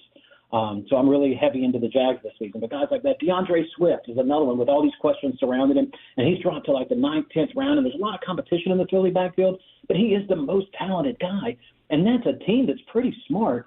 They're in the Super Bowl last year. The coaching staff knows what it's doing. Now, they don't have a tendency to really lean on bell cow running backs. There's always some type of committee there, so I don't expect him to get this huge, gigantic workload, but he's so effective when he has the ball, and he's going to get the ball. They went out and got him in the offseason. Kenneth Gainwell's fine, but he's not DeAndre Swift. Rashad Penny can't stay on the field. I think Swift could really overproduce based on his draft position in like the 9th, 10th round. So those are some of the guys I'm grabbing a little later that I think not really sleepers, but have a really good draft value in my opinion. Drew Loftus is with the New York Post writing about fantasy, our guest here in the sports bar. And Drew, I'll put up my hand like I always I always overreact here a little bit in the preseason. I remember one year I drafted Nelson Aguilar, and where did that get me? But we all kind of take what we see here, particularly in the second half. But have any of these games, any of these teams, any of the personnel, has anything you've seen so far here through 2 weeks of the preseason caused you to make any adjustments, Drew? Nothing significant. What I think mainly when I start to shift is when there's injuries and major depth chart changes and that kind of thing. If a quarterback position is unresolved and comes out one way or another that has a significant fantasy lean, then that can help. Like Tampa Bay's not really a good example because I don't think anything on that squad, the value doesn't really change if it's Baker Mayfield or if it's Kyle Trask. But that's the type of decision like that potentially could have some impact. But otherwise, I really sort of look at the preseason almost like the NFL offseason. I get scared of players who rise precipitously during the preseason, just like players who rise after the NFL in the real draft. After the NFL season's over, when they go to the combines, they post these great numbers, and all of a sudden, a guy who wasn't really in a round one board is in the top of the first round because he did well in the combine and in workouts, not on a football field. Those players scare me just the same way that players who rise in fantasy drafts during the preseason, they scare me as well. So I try to really have to a fault, I might not make changes based on performance in the preseason. That I really largely dismiss that. Yeah, there's a couple injury notes today that I'm not sure what to make of them. First, let's go out in Seattle, where it comes out it's a broken wrist here for Jackson Smith-Njigba, the wide receiver, first rounder. That sucks. Maybe he's going to be okay at some point, but right now, Drew, does that cause you any concern? Because and furthermore, like Seattle, do we trust Geno Smith, what we saw last year? Your thoughts on that injury to Njigba in Seattle overall here? Yeah, all it does is take him off my radar late in the draft. So he would have been a 5th or 6th wide receiver if I drafted him at all on my roster, and I don't think I have any of him at this point. I know I've thought about picking him, but I don't think I've picked him at this point in any of my 30-some-odd leagues. But it maybe gives me a little more confidence in probably more Tyler Lockett. I don't think it really changes much for DK Metcalf. But in terms of just Seattle in general, no, I don't trust him at all. Geno could easily have been just a one-year wonder. It's rare that players, particularly quarterbacks, go from that type of just mediocrity into all of a sudden being sort of a fantasy dynamo. The only one I can really think of is like a Rich Gannon, who toiled for years in Minnesota and and finally got in Oakland and became this new kind of guy. So it could be that, but I'm not betting on that. I'm betting it's more Steve Verline, who was a backup for years and all of a sudden had one really great season in Carolina, and then you didn't hear from him again until he got the broadcaster's booth. That, to me, could very well be what ends up with Geno Smith this season, that he just sort of disappears and goes back to the Geno we know, and that would drag down, DK and Tyler Lockett, and to whatever value Jackson had before the injury, it would. I don't know how much it changes that just because I had him on so low on my boards anyway. Oh, I was like looking forward to drafting Zach Charbonnet just because I like the name there, Drew. Drew, yeah, exactly. Drew Loftus, the New York Post, is our guest here. Another injury from last night. Like, oh, by the way, last night, as far as preseason football, that was pretty entertaining. Like, if you stuck with it, Baltimore's winning streak, for whatever it's worth, is over in the preseason. But there's an injury to come out of that. Terry McLaurin, wide receiver, who, I don't know, like, as far as a wide receiver, too, he's pretty good, but sounds like that's turf toe. Do you have any concern about McLaurin's status, Drew? Well, yeah, that was one where I'm a little iffy on him to start. I mean, the draft value is there. He's a really talented guy. He's put up numbers with bad quarterback play before, but I really don't know what to make of the Washington QB situation, Sam Howell, whoever, and I don't like that offense in general. McLaurin was one of the few guys that was on my radar that if he did slip, further, I think he's around a fourth rounder, so if he slipped much past that, which he did on occasion, because I'm not the only one with these concerns, so he can slip. So when he was slipping, I didn't mind as much grabbing him. This might keep me from doing that. It reminds me a little bit, of, you look back at last season with Najee Harris, and there was talk of him having plantar fasciitis in his foot in the preseason. Now, he ended up not even missing time, but he just didn't play very well, and he didn't perform, and he didn't produce the way he was expected to. And, and I don't know that we ever got any kind of confirmation on that, but it certainly is in line with the type of drag you might feel if you were dealing with something like plantar fasciitis. And turf toe is going to be something similar, at least in my mind, in terms of, how it's going to affect the way a player plays on the field, because, that also is your foot. It's going to affect how you can cut, how fast you can go, what kind of breaks you can make, all that kind of stuff. So that's not good for a receiver to have to deal with that kind of thing. And I don't know that it lingers as much maybe as the plantar stuff, but it's the kind of worrisome factor that pushes him so far down my draft board that I'm probably not going to be looking at him. By the time I would want to look at him, he's going to be gone at this point, based on that kind of injury. Talking some fantasy football. He's the Sunday editor of the New York Post and writes about fantasy for the paper there. Drew Loftus, our guest. So, Drew, if there's one team that I'm having trouble putting my finger on as far as from a fantasy standpoint, that would be the Cleveland Browns, because I don't know, and I haven't seen enough of Deshaun Watson to say, yep, that's the guy from 2019, or to say, nope, that guy's never coming back. I guess we don't know. So what would be your advice, or what are you kind of seeing here in the industry when it comes to evaluating the former Texans quarterback who now all of a sudden gets handed all this money in Cleveland? Where do you put Watson here? I tend to believe that he will have a bounce-back season. Now, does it rise to the level that we saw him in Houston? I don't know that we ever see that again. Just because, it took a lot of time off. He was out for a year, then he finally gets back last season. He's not great last year. And, so there's the possibility. And I think it's to some degree likely, give it a 52% chance maybe, that he rebounds and has a pretty good season.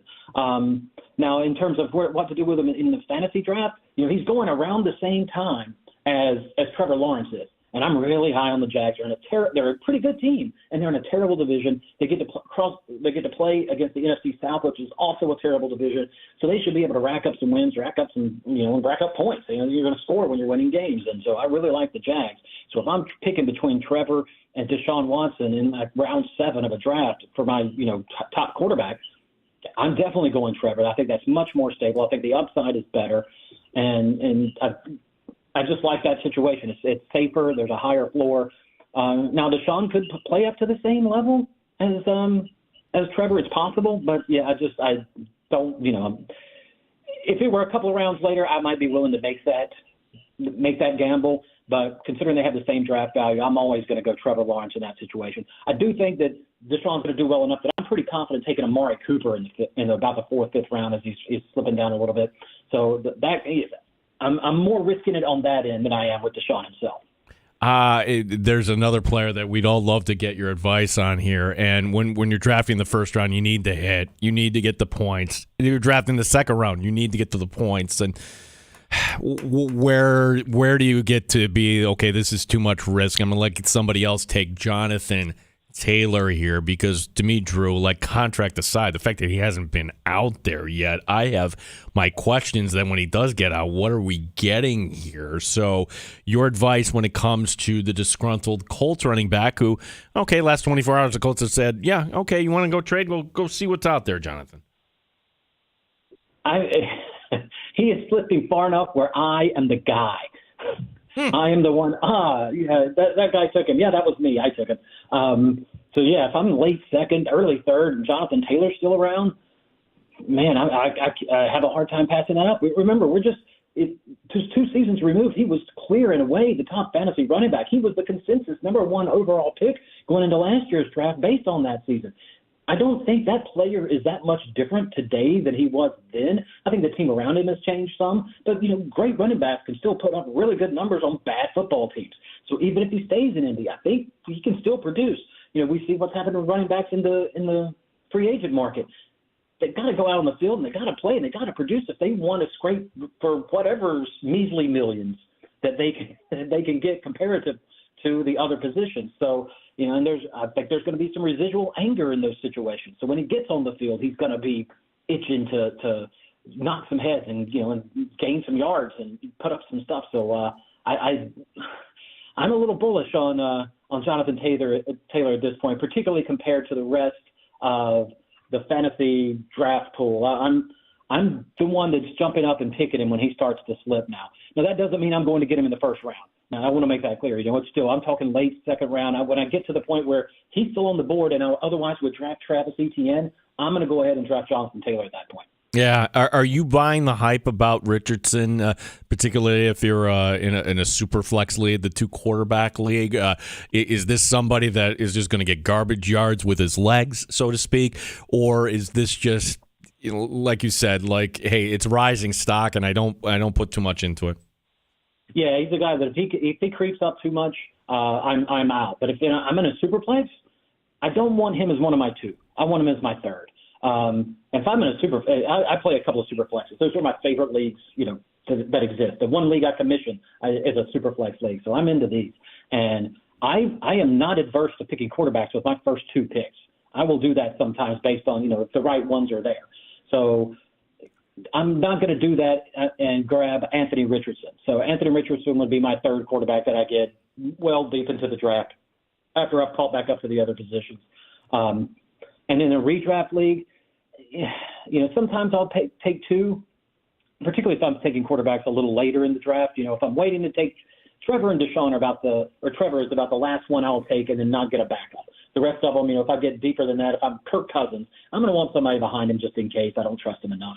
And at that point, Anthony Richardson and, next, the penultimate round, 14, maybe even 13, depending on what else is, around, maybe then I go Anthony Richardson. But by and large, that's not a guy I'm looking at in most drafts. Yeah, and a couple more here for Drew Loftus, and your advice when it comes to Josh Jacobs, because, hey, if they come to a contract or he shows up, I'd like not getting the workload during this time of year. I mean, is that a cause for concern here, Drew? Do you find him slipping a little later than he should? I haven't seen him slip a lot yet. I've seen Ramondre Stevenson slip further than he has, and I don't understand that as much because I really don't think Zeke is going to cut too terribly into his workload. But and Josh Jacobs, I'm still fine with. I wasn't overly high or overly down on him, so him going right there around the third round. And then again, I'm going to use Travis Etienne as sort of a regional point there because he's going about the same time in the draft, and I prefer Etienne, so I don't have as much Josh Jacobs because I can get them both in the same realm. But I'm not worried about him not being on the field. Running backs in general in the preseason, if they don't play, I'm not too worried about it. Those are guys that you put them on the field, they don't forget how to run the ball, and so they're just it's less battering and less contact that they have to endure. So that I'm not so worried about. And the contract situations, by and large, the vast bulk of the time, they end up getting resolved in a fashion where the player's on the field. You don't see very many, like Zeke Elliott missed a couple of, or not Zeke, I'm sorry, Emmitt Smith missed a couple of games years and years ago holding out. By game 3, he was back and he was imminent again. We did see Le'Veon Bell a couple of years ago do the unthinkable and sit out all season. But we've seen that exactly one time so far. And until we see it again, that's not the kind of thing I'm really going to expect to see. So it's the kind of thing I expect Josh Jacobs will end up, playing. He might not get full workload week one if he is not in camp all of preseason, but I expect that he will be there eventually, and he'll get his full workload early in the season, if not week one, week two, week three, thereabouts. So I don't think there's going to be too much lag on his fantasy production, but it is the kind of situation you want to monitor and make sure that nothing drastic changes, that it doesn't get, the Jonathan Taylor's a little trickier because that one's a little more visceral. There's more anger in that one, it seems, than even the Josh Jacobs situation. So, but like I say, these things tend to resolve, so I'm going to hedge in that direction and cast my fantasy bets that way. Drew Loftus, New York Post. Drew, last one. So we're all getting ready to any piece of advice that we haven't touched on here as we're all preparing. How can we all go win our leagues, in your opinion? I think I hit on it a few minutes ago, but I really like mid-round running backs this year. So if I'm getting early on, I like to grab a wide receiver in the first round, unless just Christian McCaffrey or Austin Eckler fall in my lap, or Bijan at times. But otherwise, I'm gobbling up Jefferson, Jamar Chase if he drops to me. Cup I'm okay with. Tyreek Hill I like a lot. So I get these guys. I turn back around, get Garrett Wilson or Devonta Adams. Something along those lines in that second round. You've got a couple. If you can get out of those first couple of rounds with two top tier receivers, AJ Brown, Stephon Diggs are in that mix. And then I'm looking at those running backs. So I start stacking up with your ETNs, your Najee Harris, I like a whole lot to bounce back from last year now that he's healthy. And he's going in that third, fourth round range. You still got go deeper. You can get Khalil Herbert, in the sixth, seventh round. Javonte Williams is still pretty lower than he should be on draft boards, particularly if he is healthy to start the season, and it looks like he's going to be. So just stock up on these mid-round running backs as best you can. Get some depth there because you always need depth at running back, and you can do because there are still guys that I think have that strong value in the middle rounds that gives you the flexibility to go out and get those top-tier receivers early so that you can stock that roster, and then that gives you the freedom to not worry about, you can be comfortable and take QBs a little later and then do what you can to fill in the tight end. But so that's my key, I guess, mid-round running backs. Yeah, here's my advice. Find experts that know their stuff and follow them. And you can follow Drew Loftus at New York Post _Loftus, LOFTIS. Drew, I plan on winning this year, and there'll be a cold one waiting for you because of your advice. Thank you so much. Thanks for your time today, Drew. Really appreciate it.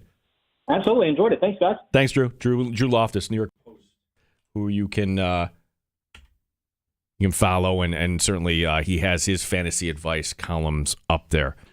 Bo Jackson, you're not in any of our fantasies. That's how good our leagues are. There's no openings, buddy. I'm not being mean.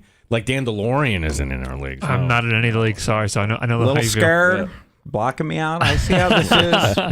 Listening to Drew, it hit me, and you got to do your homework on this. But hear me out. You should look for players that are trying to score the big contracts during a contract year. Of course. And just pick them. But don't even think. I don't care who it is. They're trying to get a contract, right? And the players that just got the big contract, avoid. Like the plague. It's my new strategy this year. Well, along those lines, Gabe Davis is going to be a free agent after this year. Gabe Davis, somebody who had 4 touchdowns in that Kansas City divisional game, and then Gabe Davis, who twisted his ankle in week 2 and was never quite right. Gabe Davis, fan favorite of mine. I picked him up when people were getting injured. He made me a little money, right? Yeah. But can Gabe Davis get the Bills to the big game? Or can Gabe Davis be the trade bait to get you your middle linebacker you claim they need? Wow, that would be bold. Yes, it would. That would be bold if they actually did. They call me Mr. Vegas. I'm all in, Gene. I'm just saying. Well, it's like the Garrett Cole thing. Like, okay, you're going to trade Garrett Cole, but he has 1 year left, and what are you getting really in return? Like, all right, you want a middle linebacker? You got to offer something. Yes. You're not like whoever, the last guy getting caught is not going to really get you all that much. Like your thought there, Bo. Mm-hmm. Watch, it'll happen, something crazy like that. I was thinking if you're going to trade a wide receiver, wouldn't it be like Khalil Shakir or something like that? More likely. Yeah. That's what you're saying. But like if there is a linebacker out there with name and I'm going to come in, I just don't know who that's going to be. I just Gabe's got more juice to him. Yeah. He'll grab more attention. I mean, we're at the point, I think we're talking about the middle linebacker for the Bills so much. Jonathan Taylor, running back, can he hit anybody? Does he want to go play defense for us? I mean... It could, yeah. Probably could. It's like high school football. Hey, You're playing, exactly. The running back plays linebacker. Are you tired of running the ball? You want to hit someone? We've got a spot here. We've got NFL apps coming up here. Terrible story involving a Tennessee Titan. We will explain this. A couple injuries that come out of the NFL preseason this weekend, and both have fantasy implications. And a team has finally gotten around to naming their number one quarterback. We've got those stories coming up, along with Bo Jackson and Dan DeLorean. My name is Gene Battaglia here on the Fan Rochester. Odyssey has sports for every fan.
FAN 866-432-6. The Sports Bar with Danger and Battaglia on the Sports Leader 95.7 FM and AM 950 The Fan, Rochester. So to recap the Bills news from today, by the way, welcome back to the Sports Bar 95.7 The Fan, Rochester. Danger is out today. He's in Virginia. Dan DeLorean, Bo Jackson hanging out with us. To recap the Bills news from today, another player has been brought in. Back into the roster. His name's Deshaun White. Now you're saying, who's he? Don't worry, I've never heard of him either. He's a linebacker. He played at Oklahoma, started in 13 games for the Sooners last season, was honorable mention all conference. Okay, just a guy here. And I guess he did well with the Michigan team in the USFL. Should know that. The Michigan what? I can picture the uniforms. I have no idea. Michigan Wolves? Michigan, I have no idea. Whatever they are. So he's coming in, and with the Bills not probably wanting to expose Darrell Dotson or any starter out there, and then that leaves you Balin Spector and not much else at middle linebacker. So this is a little transactional move the Bills are making. Like, hey, come on in. You can play a little bit on Saturday, get some tape, but you won't be on the final 53. I can nearly guarantee that. This story is horrible. One person is dead. One is injured after the home of Titans corner Caleb Farley exploded last night. We learned that the person that passed was his dad, 61-year-old Robert Farley, the father of Caleb, losing his life. Farley was not home at the time of the explosion, but was at the property this morning with talking with police. Aerial footage showing the whole place has been leveled. 6,300 square feet all gone, and unfortunately, one person losing their life out of there. So thoughts with the Titans family today. This might be the worst injury we've had so far this preseason. We just talked a little bit about this with Drew Loftus from the New York Post. That Seahawks rookie wide receiver Jackson Smith-Njigba will have surgery to repair a broken bone in his wrist, but he still could be ready for the start of the regular season. This all depends on how the surgery will go, obviously. The injury occurring when he was tackled at the goal line in a game against the Cowboys over the weekend. Last night, pretty good game, though. Ravens and Washington going down. How about the Ravens going for two? They were trying to win, and they couldn't win. So their streak of 25 straight, it's over. Washington wins. It was costly. Terry McLaurin, the wide receiver, hurt in the first half. X-rays negative, but they fear it could be turf toe. Never good. No, you ever have turf toe? Everybody I've heard it hurts like hell, basically. I like the Ravens young guy there, Zay Flowers. Yeah. He's one of the guys I'd take a chance third or fourth round. I'd take a chance early on him. In fantasy? Yes. Come on. I think it's a bit high. That's a lot for a rookie. Yeah. I told you, I'm Mr. Vegas. All in. I find the sleepers. I know. I'll tell you what, I'll go Kincaid early. Well, listen, I'm glad that you can come on into our league here because you're take all these guys early. Out of Tampa, Todd Bowles, the head coach, he got around finally today to naming a starting quarterback. Of no surprise, it's Baker Mayfield, the former number 1 overall pick, beating out Kyle Trask. Kyle Trask, who we had a writer on from Tampa with us earlier in the season, Scott Reynolds from the Pewter Report, called Kyle Trask a deliberate learner. If that isn't the nicest euphemism ever to say, yeah, the guy's not so bright. He's a deliberate learner. Wow. Mayfield, it's been an interesting year, has it not? You almost forget he was with the Panthers last year and then was caught and then ended up with the Rams and did well enough where he got the shot in Tampa. And this might be the last chance. A story about Mayfield he was asked about today, and I didn't know about this, and likely you might not know about this either. These stories happen a lot, Bo. Mayfield and his wife, Emily, who, that's actually her when they were doing those insurance ads. Yeah, they filed a petition today seeking information regarding possible misappropriation of $12 million. This from their firm that they were investing their money with. What is complicating the situation is that this firm also has family members involved. So Baker Mayfield is losing or missing $12 million.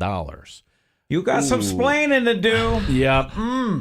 That's why they always say business and family. You've got to be careful sometimes. It's almost like the mullet business plan. Keep the business up there, party with your family in the backside there. You know what I'm saying? There we go. I mean, Baker, he will give you the game, maybe 2 or 3.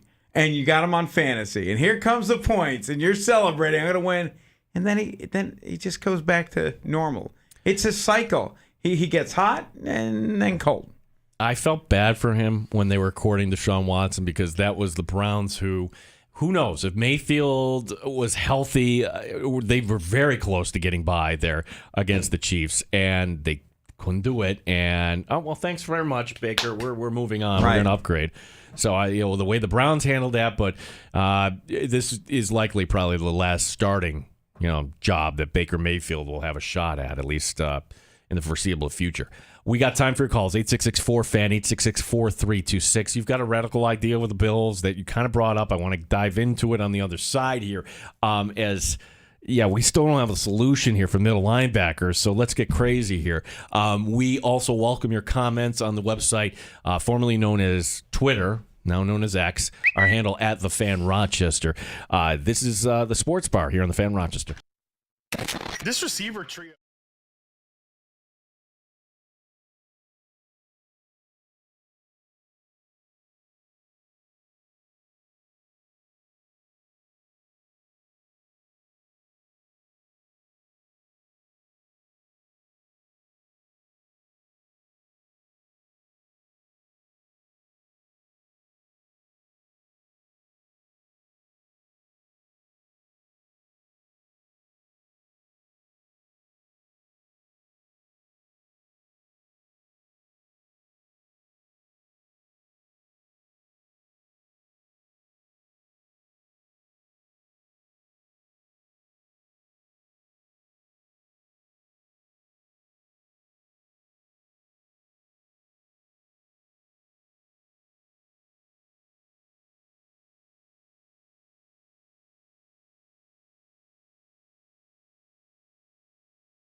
Sports leader, 95.7 FM and AM 950, The Fan, Rochester. Always live on the free Odyssey app. The Fan, Rochester. Sports update. Just one practice for the Buffalo Bills left this week before heading to Chicago. That's tomorrow. Today, the team's signing a linebacker. He's undrafted free agent Deshaun White, played at Oklahoma. Also in the USFL this past spring, Chris Brown says there's a reason for the move. I would tend to think this is a guy that's going to get a ton of run, provided he can pick up the scheme quickly enough in the game on Saturday, because I think they don't want to overtax the position, knowing they're already shorthanded in one spot with Terrell Bernard out, and this guy gets an opportunity to show his wares at the NFL level. Rochester Red Wings back home tonight, opening a series against the Woo Sox. The Yankees looking to break an 8-game slide home tonight against Washington. The NBA has fined James Harden of the Sixers $100,000 for recent comments about his contract situation. Gene Battaglia, the sports leader, 95.7 FM and AM 950, The Fan, Rochester.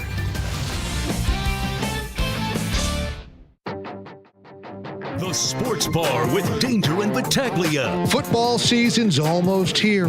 They signed a linebacker, Deshaun White, to a one-year deal. You got Stephon Diggs. Brother wants out, by the way. Let me tell you what I know. I got my own sources. Brother wants out. He don't want to be in Buffalo anymore. That's right. I said it. It's Stephen A, baby. Still want to retire Buffalo Bill? 100%, sir. I've been known to have hot takes. Ooh. Once or twice. Make sure you have a take and that the take does not suck. Mike Danger. I won't be here, but I'm leaving the capable hands of Gene Battaglia and one of our friends from down the hall. Bo Jackson's going to stop in. Bo Jackson. Gene Battaglia. Award-winning radio, so be sure to tune in. The Buccaneers have named Baker Mayfield as their starting quarterback. Also, the Titans signed kicker Michael Bangley. The Colts reportedly grant running back Jonathan Taylor permission to seek a trade. Love to see it. The Ravens' 24-game preseason winning streak is over. Oh, who cares? No surprise, the NBA finding James Harden $100,000 for his comments made in China. Maury is a liar. College football returns week 0. Michigan won't have head coach Jim Harbaugh to start the season. The school issued a self-imposed 3-game suspension. Ray shortstop Wander Franco placed on administrative leave until further notice. The Mets win! Put it in the books! Go Braves. Yankees. Take it sick. 95.7 FM and AM 950, The Fan, Rochester. Rolling in a happy hour here in the sports bar. Glad you're with us. Danger is in Norfolk, Virginia. This is what you have to do sometimes in our business, and he's a little tied up right now, but we are happy to have the services of Dan DeLorean putting together those opens. The master mixer here. You could do that for a big market, Dan. You ever want to? Sure. So, yeah, like Sure. Pride of Hilton, Dan DeLorean, master of audio. Bo Jackson giving us some help here today from the B Morning Coffee Club. Jack writing in today. Hey, Gene, what's it like to be sharing the air with a Heisman Trophy winner? And also, when are you going to tell him that Bo isn't a real name? Oh. So, let me go back. I have to back this up. I think it was over Jack Eichel. Dan DeLorean remembers these stories. I don't remember how it came up, but my take originally was, about Jack Eichel. Oh, by the way, Jack is not a real name. The name is John. Yeah. Or Jonathan. Yeah. Like, Jack is not a real name. That's a nickname, which then I forgot there's a good listener to the show, Jack, who writes in every once in a while and took exception to that. So, like for folks that are just getting him, again, who might not have been with us in the 3 o'clock hour, Bo Jackson, B Morning Coffee Club, last stop, Denver, making Rochester a new home, getting to know things about our Flower City here. And no, you did not play for the Royals or the Raiders here. And I do not have a Heisman Trophy. I could fake the pose. Where's the pose? There you go. Yeah. Bo is short for bodacious. Okay, I just made that up. Poor Wow. Gene. Poor Gene Yeah, just went into shock mode over there. Bocephus? I don't know. What other name would be B.O.? Yeah, but bodacious, Jackson.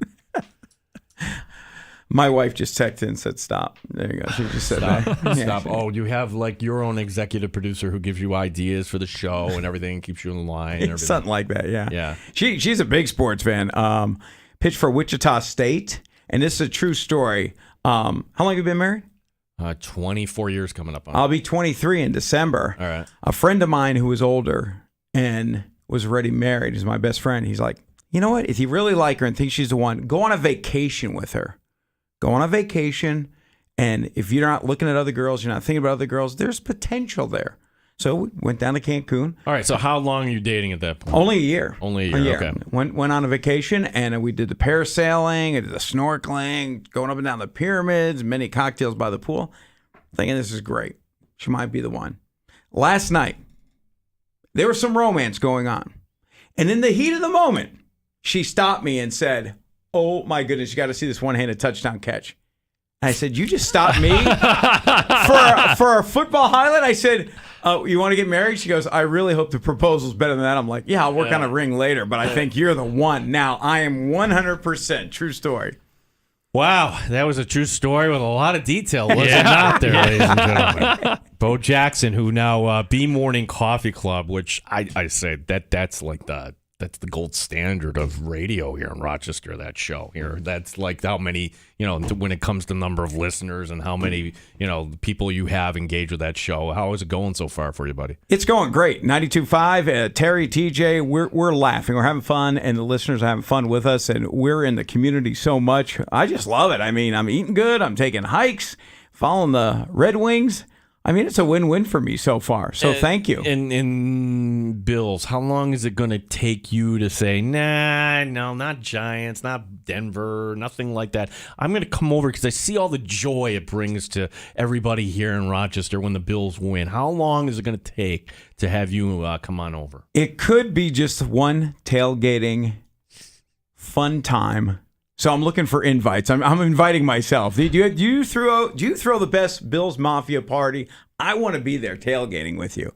I'm all about it. And I'm big on this Kincaid guy. Yeah. I really am. I think he is, in my next fantasy, Knox, perhaps try to get him as quick as I can. And then if not, Kincaid's going to be my sleeper. Well, the problem is if you're drafting with other guys, like Danger and I like to joke, there's a Bills tax you have to pay because everybody else will be thinking, I want Dalton Kincaid. I want Steph Diggs. I want Josh Allen. You want to follow it like you're doubly invested. You don't want Ramondre Stevenson. You don't want Aaron Rodgers. Like, if you're a Bills fan, don't you feel a little conflicted there? So that's why when you're doing your ratings there, you're laying everything out. You got to kind of adjust accordingly if you want one of those players. What's this tax I got to pay? The Bills tax. Also, going back to the tailgating thing, yes, you have to go and check out a Bills tailgate. It's one of those things you have to do. And I will also say this, and I say this having lived here my whole life. That stadium's a dump. It really is. It's kind of like you see it kind of cracking when you go around to other stadiums in the NFL and you've seen other places. You realize, oh, we're in the same league. And, Bo, it happened to me. I was in Detroit. And this year, 2010, I'm like, we're in the same league as this and this palace. And we're getting a palace now in Western New York at our expense of the taxpayers. But I just want to caution you that when you go out there and you're seeing and you come up on it, and it's like, oh, this is it. Well, yeah, but that's our it. This is our place here. I'm all about the it. My wife and I, we actually went out to Buffalo. We were checking out the stadium, and of course, it wasn't open, and we were just driving by just to experience it. And we went into the GIF shop there, the pro shop, and some guy just comes out of the blue. He goes, "Hey, here's my Buffalo Bills tattoo. Come on, baby, you got one? Show me." And I'm like, "I'm gonna get mine when they win the big game. You better pinky swear. Come on now." So I'm in on a pinky swear. Wow. If they win the big game, it could be my first tattoo. I'm a naked canvas right now. Could be a Bill, just a buffalo just running up my arm, and I would do it. That'd be cool. Be part of the first one, right? I don't know, like, what would have to happen for me to get a tattoo. I think I'm in your boat, Dan DeLorean. I'm not. I would imagine the Bills or Sabres winning a championship, right? No. Fordham? Well, Fordham. Yeah, exactly. Like, what would be actually close? But I think we're going like, that Red Wings. Red Wings, yeah. So you've checked out the Red Wings. Yep. Yeah. So and then the Bills are on that. We've got. You haven't even been here for hockey season yet. When did you get in town? May. Yep. Yeah. So I'll tell you what, the Red Wings has really good food. I'm a foodie. I checked everything out. Buffalo chicken pierogies. Never had that in my life at a baseball stadium or a sporting event, and they were delicious. Yeah, it's like, honestly, like, as far as the concessions here, like, they ride. I swear they're better than Cleveland. Now, maybe Cleveland it's like a few years, like 4 years ago, I went to Cleveland, but like the choices you have here in Rochester. And like, you don't need me to tell you. If you go to the Buffalo and their minor league stadium, all right, you get like choice A and B, and that's the way it is in most places. But they do the food right here. So. And I love Dan Mason, who the promotions he puts on tomorrow. They're gonna have Kevin there from The Office. If you're a big Office fan, give me Kevin. Let's go. That's the ball guy. Yeah, yes, it is. That's the ball guy. Look around town. You never know who's standing next to you. Did you see, what was it, 2 weeks ago? Jennifer Gardner over at the Wegmans? Oh, see, no, stop. And this is a problem we have in our town, Bo, and that is, oh my gosh, somebody famous came through our town, and like, yes, okay, like she was in Wegmans. That's great. But that's great, you know. But the funny part about how I noticed it, the guy posted the selfie, and he said, hey, I'm walking by, and he has his Bills T-shirt on, and she said, go Bills, and he stopped, and it was Jennifer Gardner. So she knew enough. When you're in the region, when you're in the town, you roll with the team. Yeah, that's the team that we here in Rochester identify with, but we love the Wings, and we certainly love the Amerks and the Nighthawks, and some of the other things you're going to kind of get used to.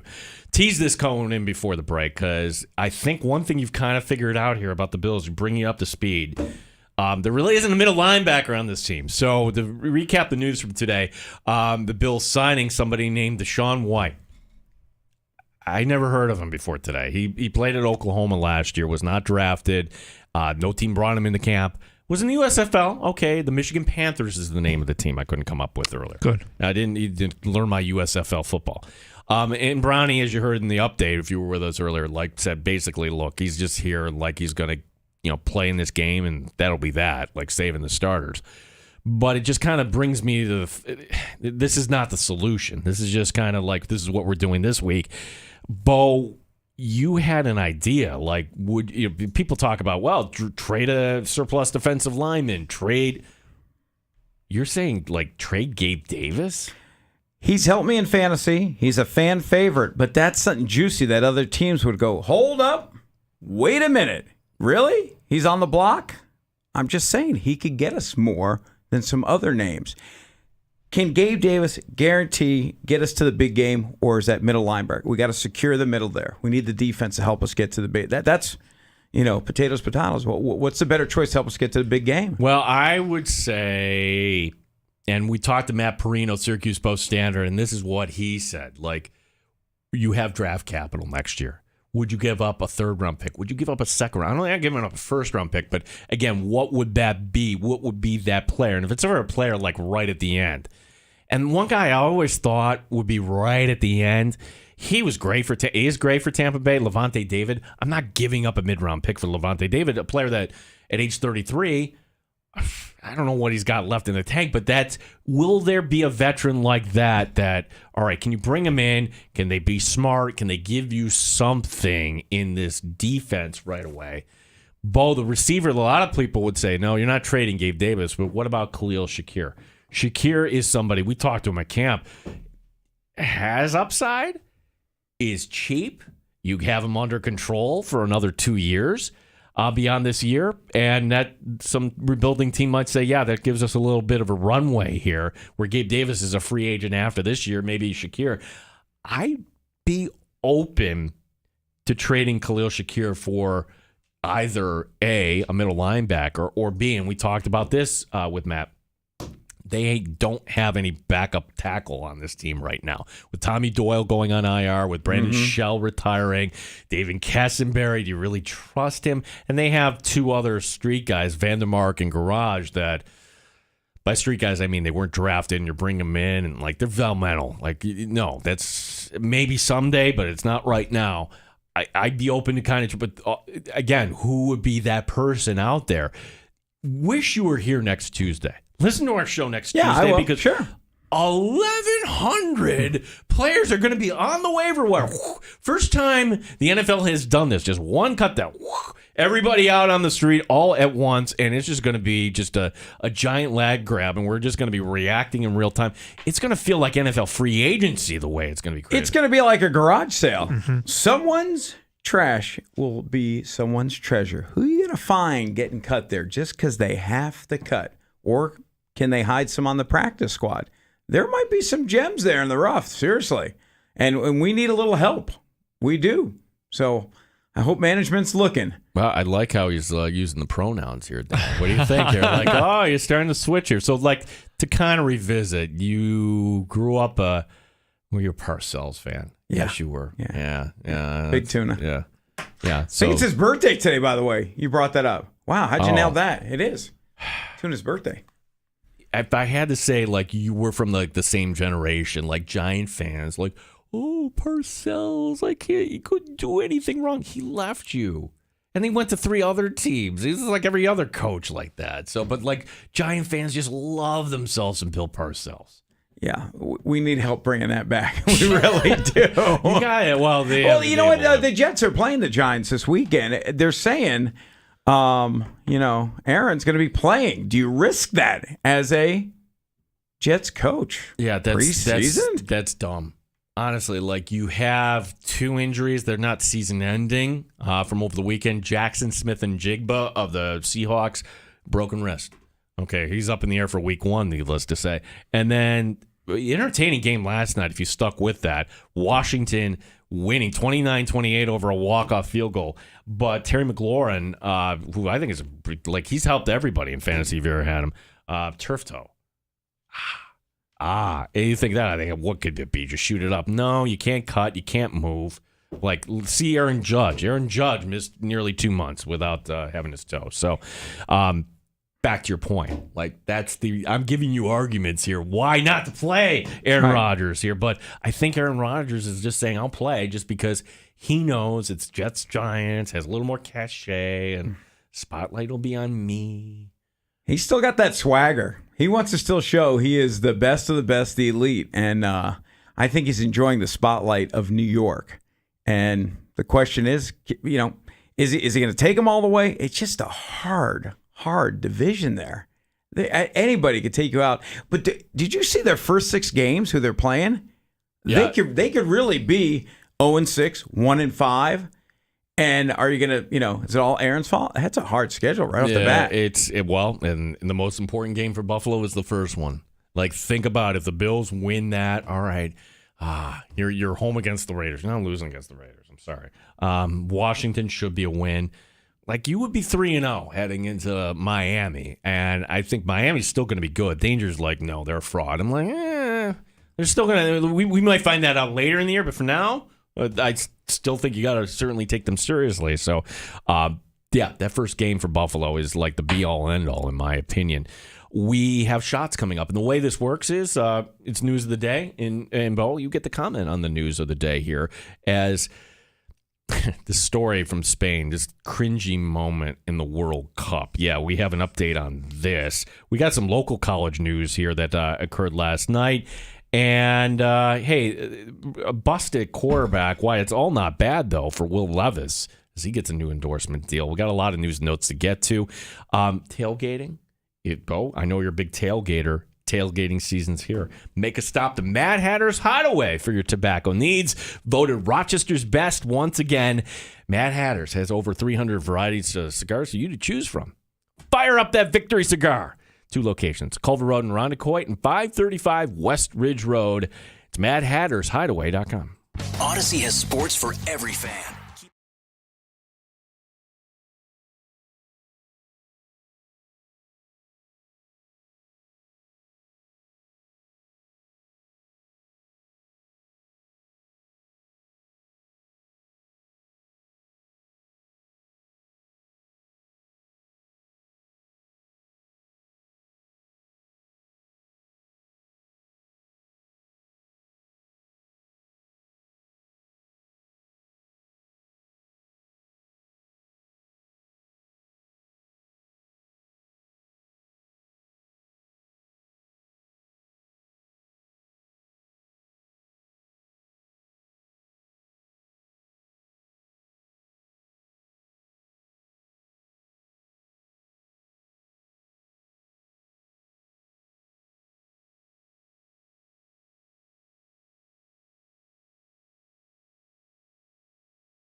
update. Buffalo Bills signed a linebacker, undrafted Deshaun White, played at Oklahoma, was also in the USFL this past season. As far as what's on the roster right now, Dalton Kincaid off to a great start. It was awesome. I mean, first game definitely got some reps, but this last game definitely felt like I, got some good experience. So just valuable experience getting that time in the preseason. Final preseason game coming up Saturday. It's the Bills in Chicago. 1 o'clock kickoff. Our pregame coverage will begin at 11 a.m. here on the Fan Rochester. Rochester Red Wings are home tonight. The Yankees looking to break an 8-game slide. They're home tonight against Washington. Sports brought to you by GetMyPerks.com today. Save 50% to Sticky Lips Barbecue and Juke Joint on Jefferson Road. Gene Battaglia, the sports leader, 95.7 FM and AM 950. The Fan Rochester.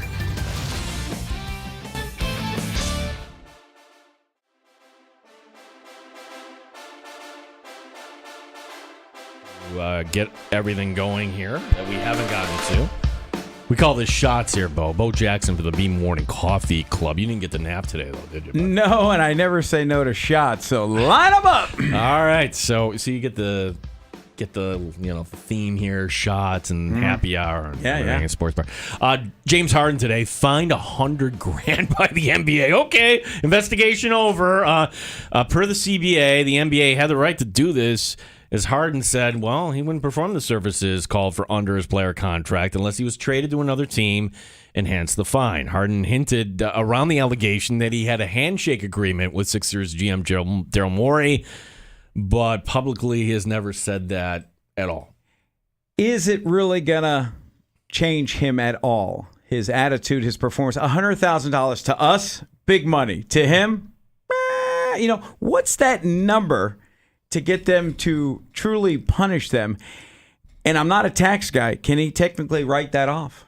Oh, yeah. Oh, I had a penalty. Oh, maybe it's going to charity. You know what I mean? Yeah, is it really going to change him? No, to answer your question. And so what all this does is okay, you have this spat with your employer and the NBA saying, no, it's your employer that has the right. I think what ends up happening is James Harden's going to get his wish, and the Sixers are going to say, okay, we'll take a second-round pick or for whatever garbage that the Clippers would. And you know what? They'll be better off. I don't think But the problem is, though, that the Clippers are not just going to do it. They're going to want some salary relief. So, okay, take this bad contract, and they think they can get James Harden on the cheap. So I don't know how this all plays out. It lessens my interest in the NBA when you have superstars like Kyrie and Harden. And funny how they all play for Brooklyn, right? Must be something Right. Brooklyn and Durant is saying, yeah, you know what? I'm good. Dame time, Damian Lillard. Okay, I want to be traded. Okay, but only to Miami. Okay, wait a second. Right. What are you doing here? Who's running the league? It's the players. They're trying to players. Yeah. Sticking with the NBA, I don't think I've ever seen this. One team in pro sports is suing another team. The Knicks have sued the Toronto Raptors. You ever listen to Danger? He says he's not one of the jerky boys. If he was here today, I'm going to sue you. I remember I'm that. suing you for punitive damages. What are they talking about? Well, there is an employee now with Toronto. When you work for the Knicks, this lawsuit says that he sent thousands of confidential files, including reports, a prep book, video, scouting reports, you name it and more, and that this was proprietary information that should not have been exchanging hands. But usually in a league, any league, one owner watches the back of another owner here. This one, I'm curious how this is going to play out here, because if you're going to sue somebody, well, if there's no evidence, you better back this up here. This is real wrongdoing.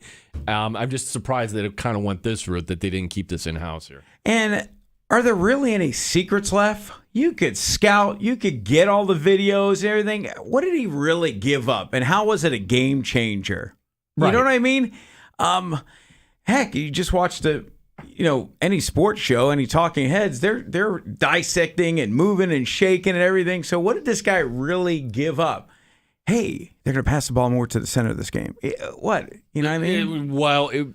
The only thing I can compare this is sports, and I don't have all the details, but this was members of the Houston Astros front office who left for St. Louis, and they still could get into the software somehow and pull all the data and like kind of look behind the scenes. So like if you knew exactly what was coming up, I guess that would be that would be a bad thing, like. Yeah, and I could see that in baseball with the pitchers. Hey, he usually throws this, or you know what I mean, or the hitters. Hey, they'll swing at this, they won't swing at that. Okay, maybe we're cross line there, but basketball, who the stars are. The ball's going to them. This, you did not see this, Bo, but we talked about this, and we have an update. The president of soccer in Spain has apologized. His name is Luis Rubiales. Quite the cringy moment, if you haven't seen this yet, where Spain wins the Women's World Cup. Fantastic. And there he is, donning all the players with the medals.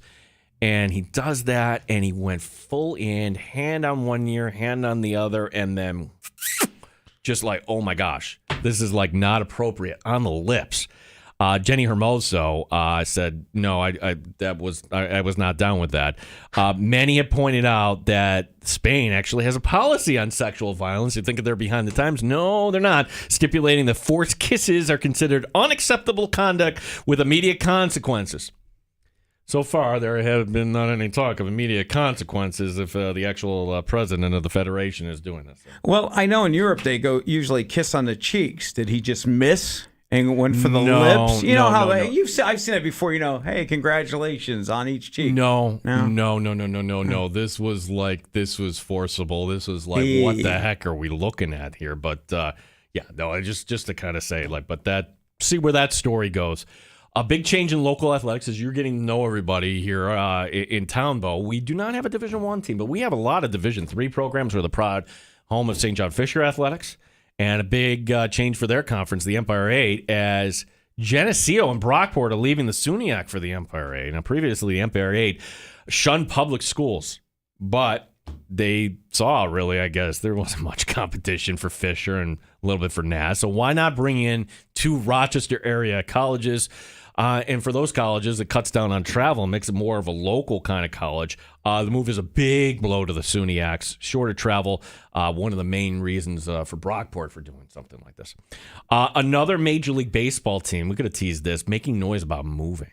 Now, we had the story last week about the Milwaukee Brewers perhaps looking to relocate, but then you dive into it a little deeper. It's like, yeah, they need money to fix up the stadium, but the politics apparently in Wisconsin are so broken that nobody can agree on anything. So basically, that's the commissioner and saying, all right, come on, let's move along here, folks.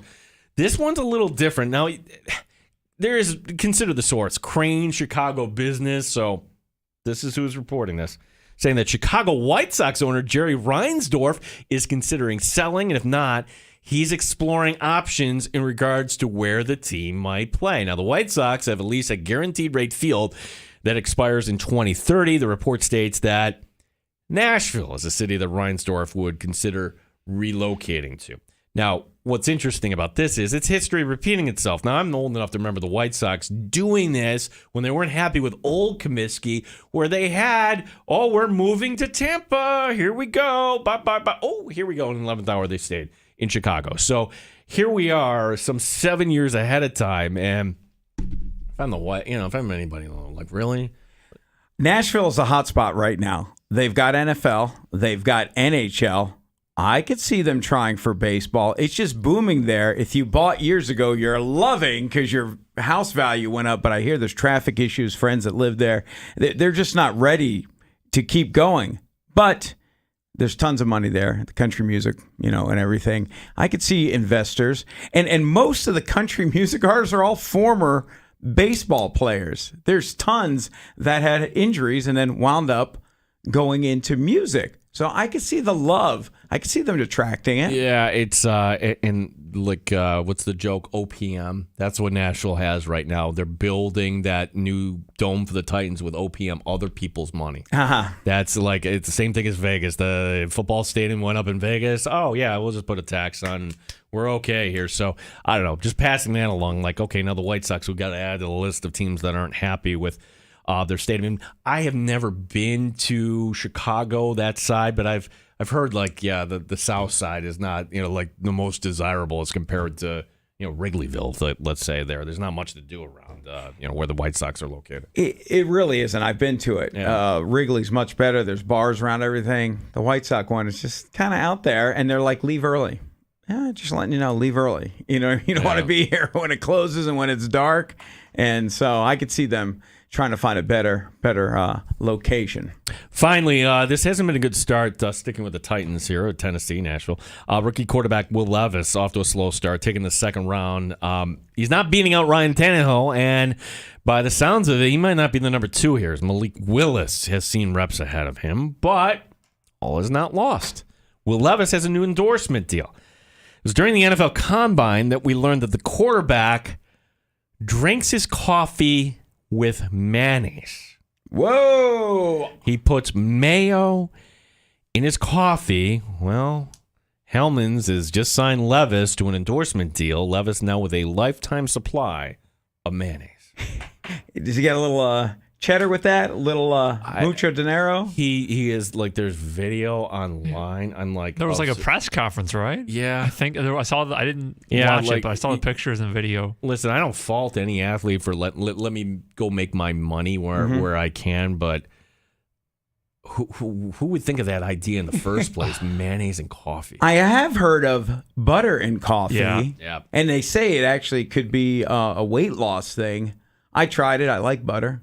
I like butter on pancakes with maple syrup. I prefer that. And then my coffee on the side. I actually drink my coffee black. It's funny. I was late to the game on coffee, maybe 31 when I had my first cup. And so now I drink coffee kind of like people are wine connoisseurs. Yeah. I'll stop it. I don't care if it's 2, 3 in the afternoon. I'm like, it's a local place, mom and pop. Let me go try it. Some have been really good. Some have been really bad because I don't hide the taste. I get it. And it's like, never mind. Well, you work mornings. This is Bo Jackson, by the way. Be Morning Coffee Club. Danger is in Norfolk, Virginia. We should all be so lucky.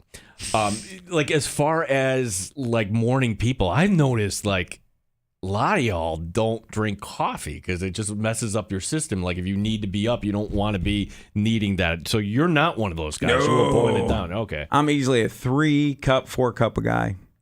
Yeah. Up at 3:34. And then getting off the air at 10 and doing productions, 11, 12. All right, I need a cup of coffee on the drive home or in the afternoon. Then I get into the cold brew stuff. Woo, let's throw some ice in there. Let's go. At Bill's practice today, Jessica Pagula. So, do we consider her one of Western? I mean, Dan's kind of like, no, you're shaking her she head. was on One Bill's Live today. She said she lives down in Florida. Right. So I don't know if she has places around the States or not, but she said I had a friend who is not from the area, from downstate, like, hey, are you excited about Jessica Pagula? I'm like, I think we all kind of watch, and we want an American to kind of you go over to Wimbledon and do this. Yeah. And she's ranked number 1 now as far as American women going, and she was back and she just won the Canadian Open up in Montreal. I forget what they call it, but she won up there. I just wonder, Dan, if that is somebody that actually, we'll be watching here in 2 weeks, because the U.S. Open, Bo, to me, tennis is the sport that you measure the seasons by. Hey, it's summer, it's Wimbledon, beginning of summer, and now here comes the U.S. Open. It's the end of summer here, so we'll all have it on, though, next week. And my wife is a huge tennis fan, and I've picked up some things because she's watching it, so I'll just watch along with her, and it gets exciting. The stories behind it, and the slides, and the behind the shot between the leg. Now you're waiting for that. It's more common now, and then the rants and the raves and everything. Up in that Canadian Open, did you hear they stopped it down when Cotton Eye Joe, the DJ, accidentally played it? Yeah, I saw that. That was funny because I guess someone was just, a techie guy or DJ was practicing, and it came on the speakers, and I was like, stop! Oh my God, catastrophe! And then the commentator was like, Cotton Eye Joe. The song choice. You know what I mean? If it was the Rolling Stones or Van Halen, it maybe been cool, but it's Cotton Eye Joe. Wow. That's kind of one of those songs that either you're just you don't have an opinion or you don't like. Nobody's like, oh, yeah, it's Cotton Eye Joe. That really gets fans going. Or it has to be alcohol encouraged to like it. Once a wedding or something. Yeah. And then I DJ weddings on the side. The hardest one I ever had was a dry wedding. That's just tough because sometimes the liquid courage to get them to dance. And oh my goodness, it was in a barn, and we had out the haystacks, and I just went Footloose crazy. Everything from Footloose soundtrack, and it worked. We'll take a break here, and we will have time for the last call here. 866-4FAN, 866-4326. It's the Sports Bar here on the Fan Rochester. Odyssey has sports for every fan. Keep up with your favorite teams from across.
With Danger and Battaglia on the Sports Leader, 95.7 FM and AM 950 The Fan, Rochester. Best barbecue in town, that's easy. It's Good Smoke Barbecue and Pub in East Rochester. Award-winning barbecue, lunch, dinner, catering. And you got to try their weekday specials like Taco Tuesday. That sounds pretty good. Yes, please. Right? Wacky Wing Wednesday tomorrow. Tuesdays today. You got Good Smoked Chicken, Pork or Beef, Gorditas for only $3. Wacky Wing Wednesday. Buy one, get one free wings. Good Smokes Giant Signature Wings for buy one, get one free on all 6 or 12 wing dine-in orders. On top of that, Good Smokes Super Happy Hour features buy one, get one draft beers and $3 well drinks weekday from 2 to 6. So, you go in there just like 6:05, just say, hey, Gino said it was okay here from the Sports. So Good Smoke Barbecue and Pub, 135 West Commercial Street in East Rochester. Bo, I owe you an apology because I was really nervous. And it was one of those, hey, what did you hear on that? And you said, it's just tough. It's just tough. Maybe I've got to just, all of a sudden pay attention to my hearing because I thought, like, oh, my God. I'm used to working with a guy that every once in a while I have to hit the dump button. Oh. Like that's dangerous with his lips, huh? Sometimes it gets a little comfortable. Okay. That's a little bit. That's what you want here in the sports. Yes, like, exactly. That's like that. That's the whole atmosphere. Appreciate you hanging out here today, buddy. I had fun. Thanks for the invite. I mean, you it's a fun show, and you know your stuff, Gene. So, fantasy. You know what? We've been talking about fantasy a lot, and I said, hey, I like the guy Flowers for the Ravens last night. Okay, you guys want to go later in the pick, but he might be one that because of injuries could step up quick. I'd be willing to take that chance. Kincaid, I love for the Bills. How about this guy for the Chargers, Quentin Johnson? Remember him for TCU? Yeah. There always are injuries with the Chargers wide receivers. Catch that guy middle rounds. Ooh. He's going to pay off. Or like right at the end, maybe. Like you said. Yeah. It could be. All right. There you go. You are definitely more patient and more responsible in those late picks. I'm willing to take a chance you're early. willing. Well, I think if I can get somebody, that's always the beauty of a fantasy football. Can I wait another round on this and load up at this position? Today we had Drew Loftus. Now, if you missed it, what we suggest, downloading the Odyssey app. And you can go back in time up to 72 hours. Listen to the Sports Bar. And Drew Loftus came on at about 4:30. Matt Perino. And look, if you're a Bills fan, must listen to segment. Matt Perino at about 3:30 in the show today. By the way, in fantasy, if you go auto draft, you lose the man card. Auto draft. You just let the whole team. There's only one exception. You've got to work, though. That's the only exception because there was one league, it was actually Dangerous League. I'm like, dude, I got to work on that Monday night. He's like, oh, I'll get somebody else for the team. And then I lost my team. Okay. So, like, that's the only thing if you're working. This is interesting. The Jets. Now, we don't expect the Bills to be playing any starters, nor should they. Like, okay, that's the one thing. Everybody go, we're going to get through okay. Nobody got hurt this preseason. Again, you have one more game. I don't expect Sean McDermott to be playing anybody. Not the case for the New York Jets. Here's head coach Robert Saleh and his decision to play Aaron Rodgers. Just didn't want September 11th to be the first time that he stepped into MetLife Stadium. The Giants and Jets game, whether it's preseason or regular season, there's going to be a good turnout. It's going to be a lot of anticipation and excitement in the building. And just didn't want the first time that he goes out with his new team, new colors, new teammates, new stadium. Didn't want it to be the first time, September 11th being the first time. Okay, so if that's the case, then, okay, 1st and 10, handoff. 2nd and 9, handoff. 3rd and 8, handoff. And then you get him out of there. Honestly, like, what are you doing there if Aaron Rodgers does that? You're rolling the dice. Yeah. I know Aaron Rodgers, he's got a lot of swagger left. He thinks he can't get hurt, but boy, if something happened this early on the 3rd preseason, heads would be rolling in Jets land. Yeah, and I get where Saleh's coming from, but the fact that he mentions it's the Jets and the Giants, that should not factor. Fans in the stand should not factor whatsoever there. I'm sorry. Does he need the work? Does the offense need the work or not?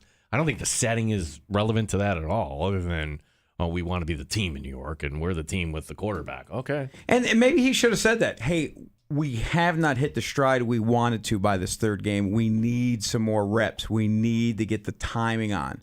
I think people would have accepted that, right? Well, he hasn't played yet, so you want to have getting some rhythm going into week 1.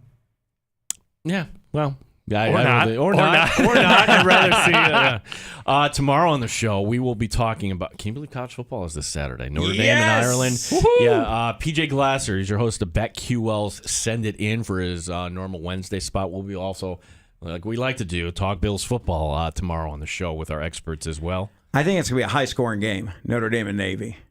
They got the Wake Forest transfer. I think they're going to be lighting it up, Notre Dame. And Navy, a new coach, who knows? It could be really high-scoring. Should be fun. I think it'll light it up. Can't wait. Should be fun. Gentlemen, thank you. Thanks again, Gino. Zach Gelb coming up next year on the Fan Rochester. We gotta say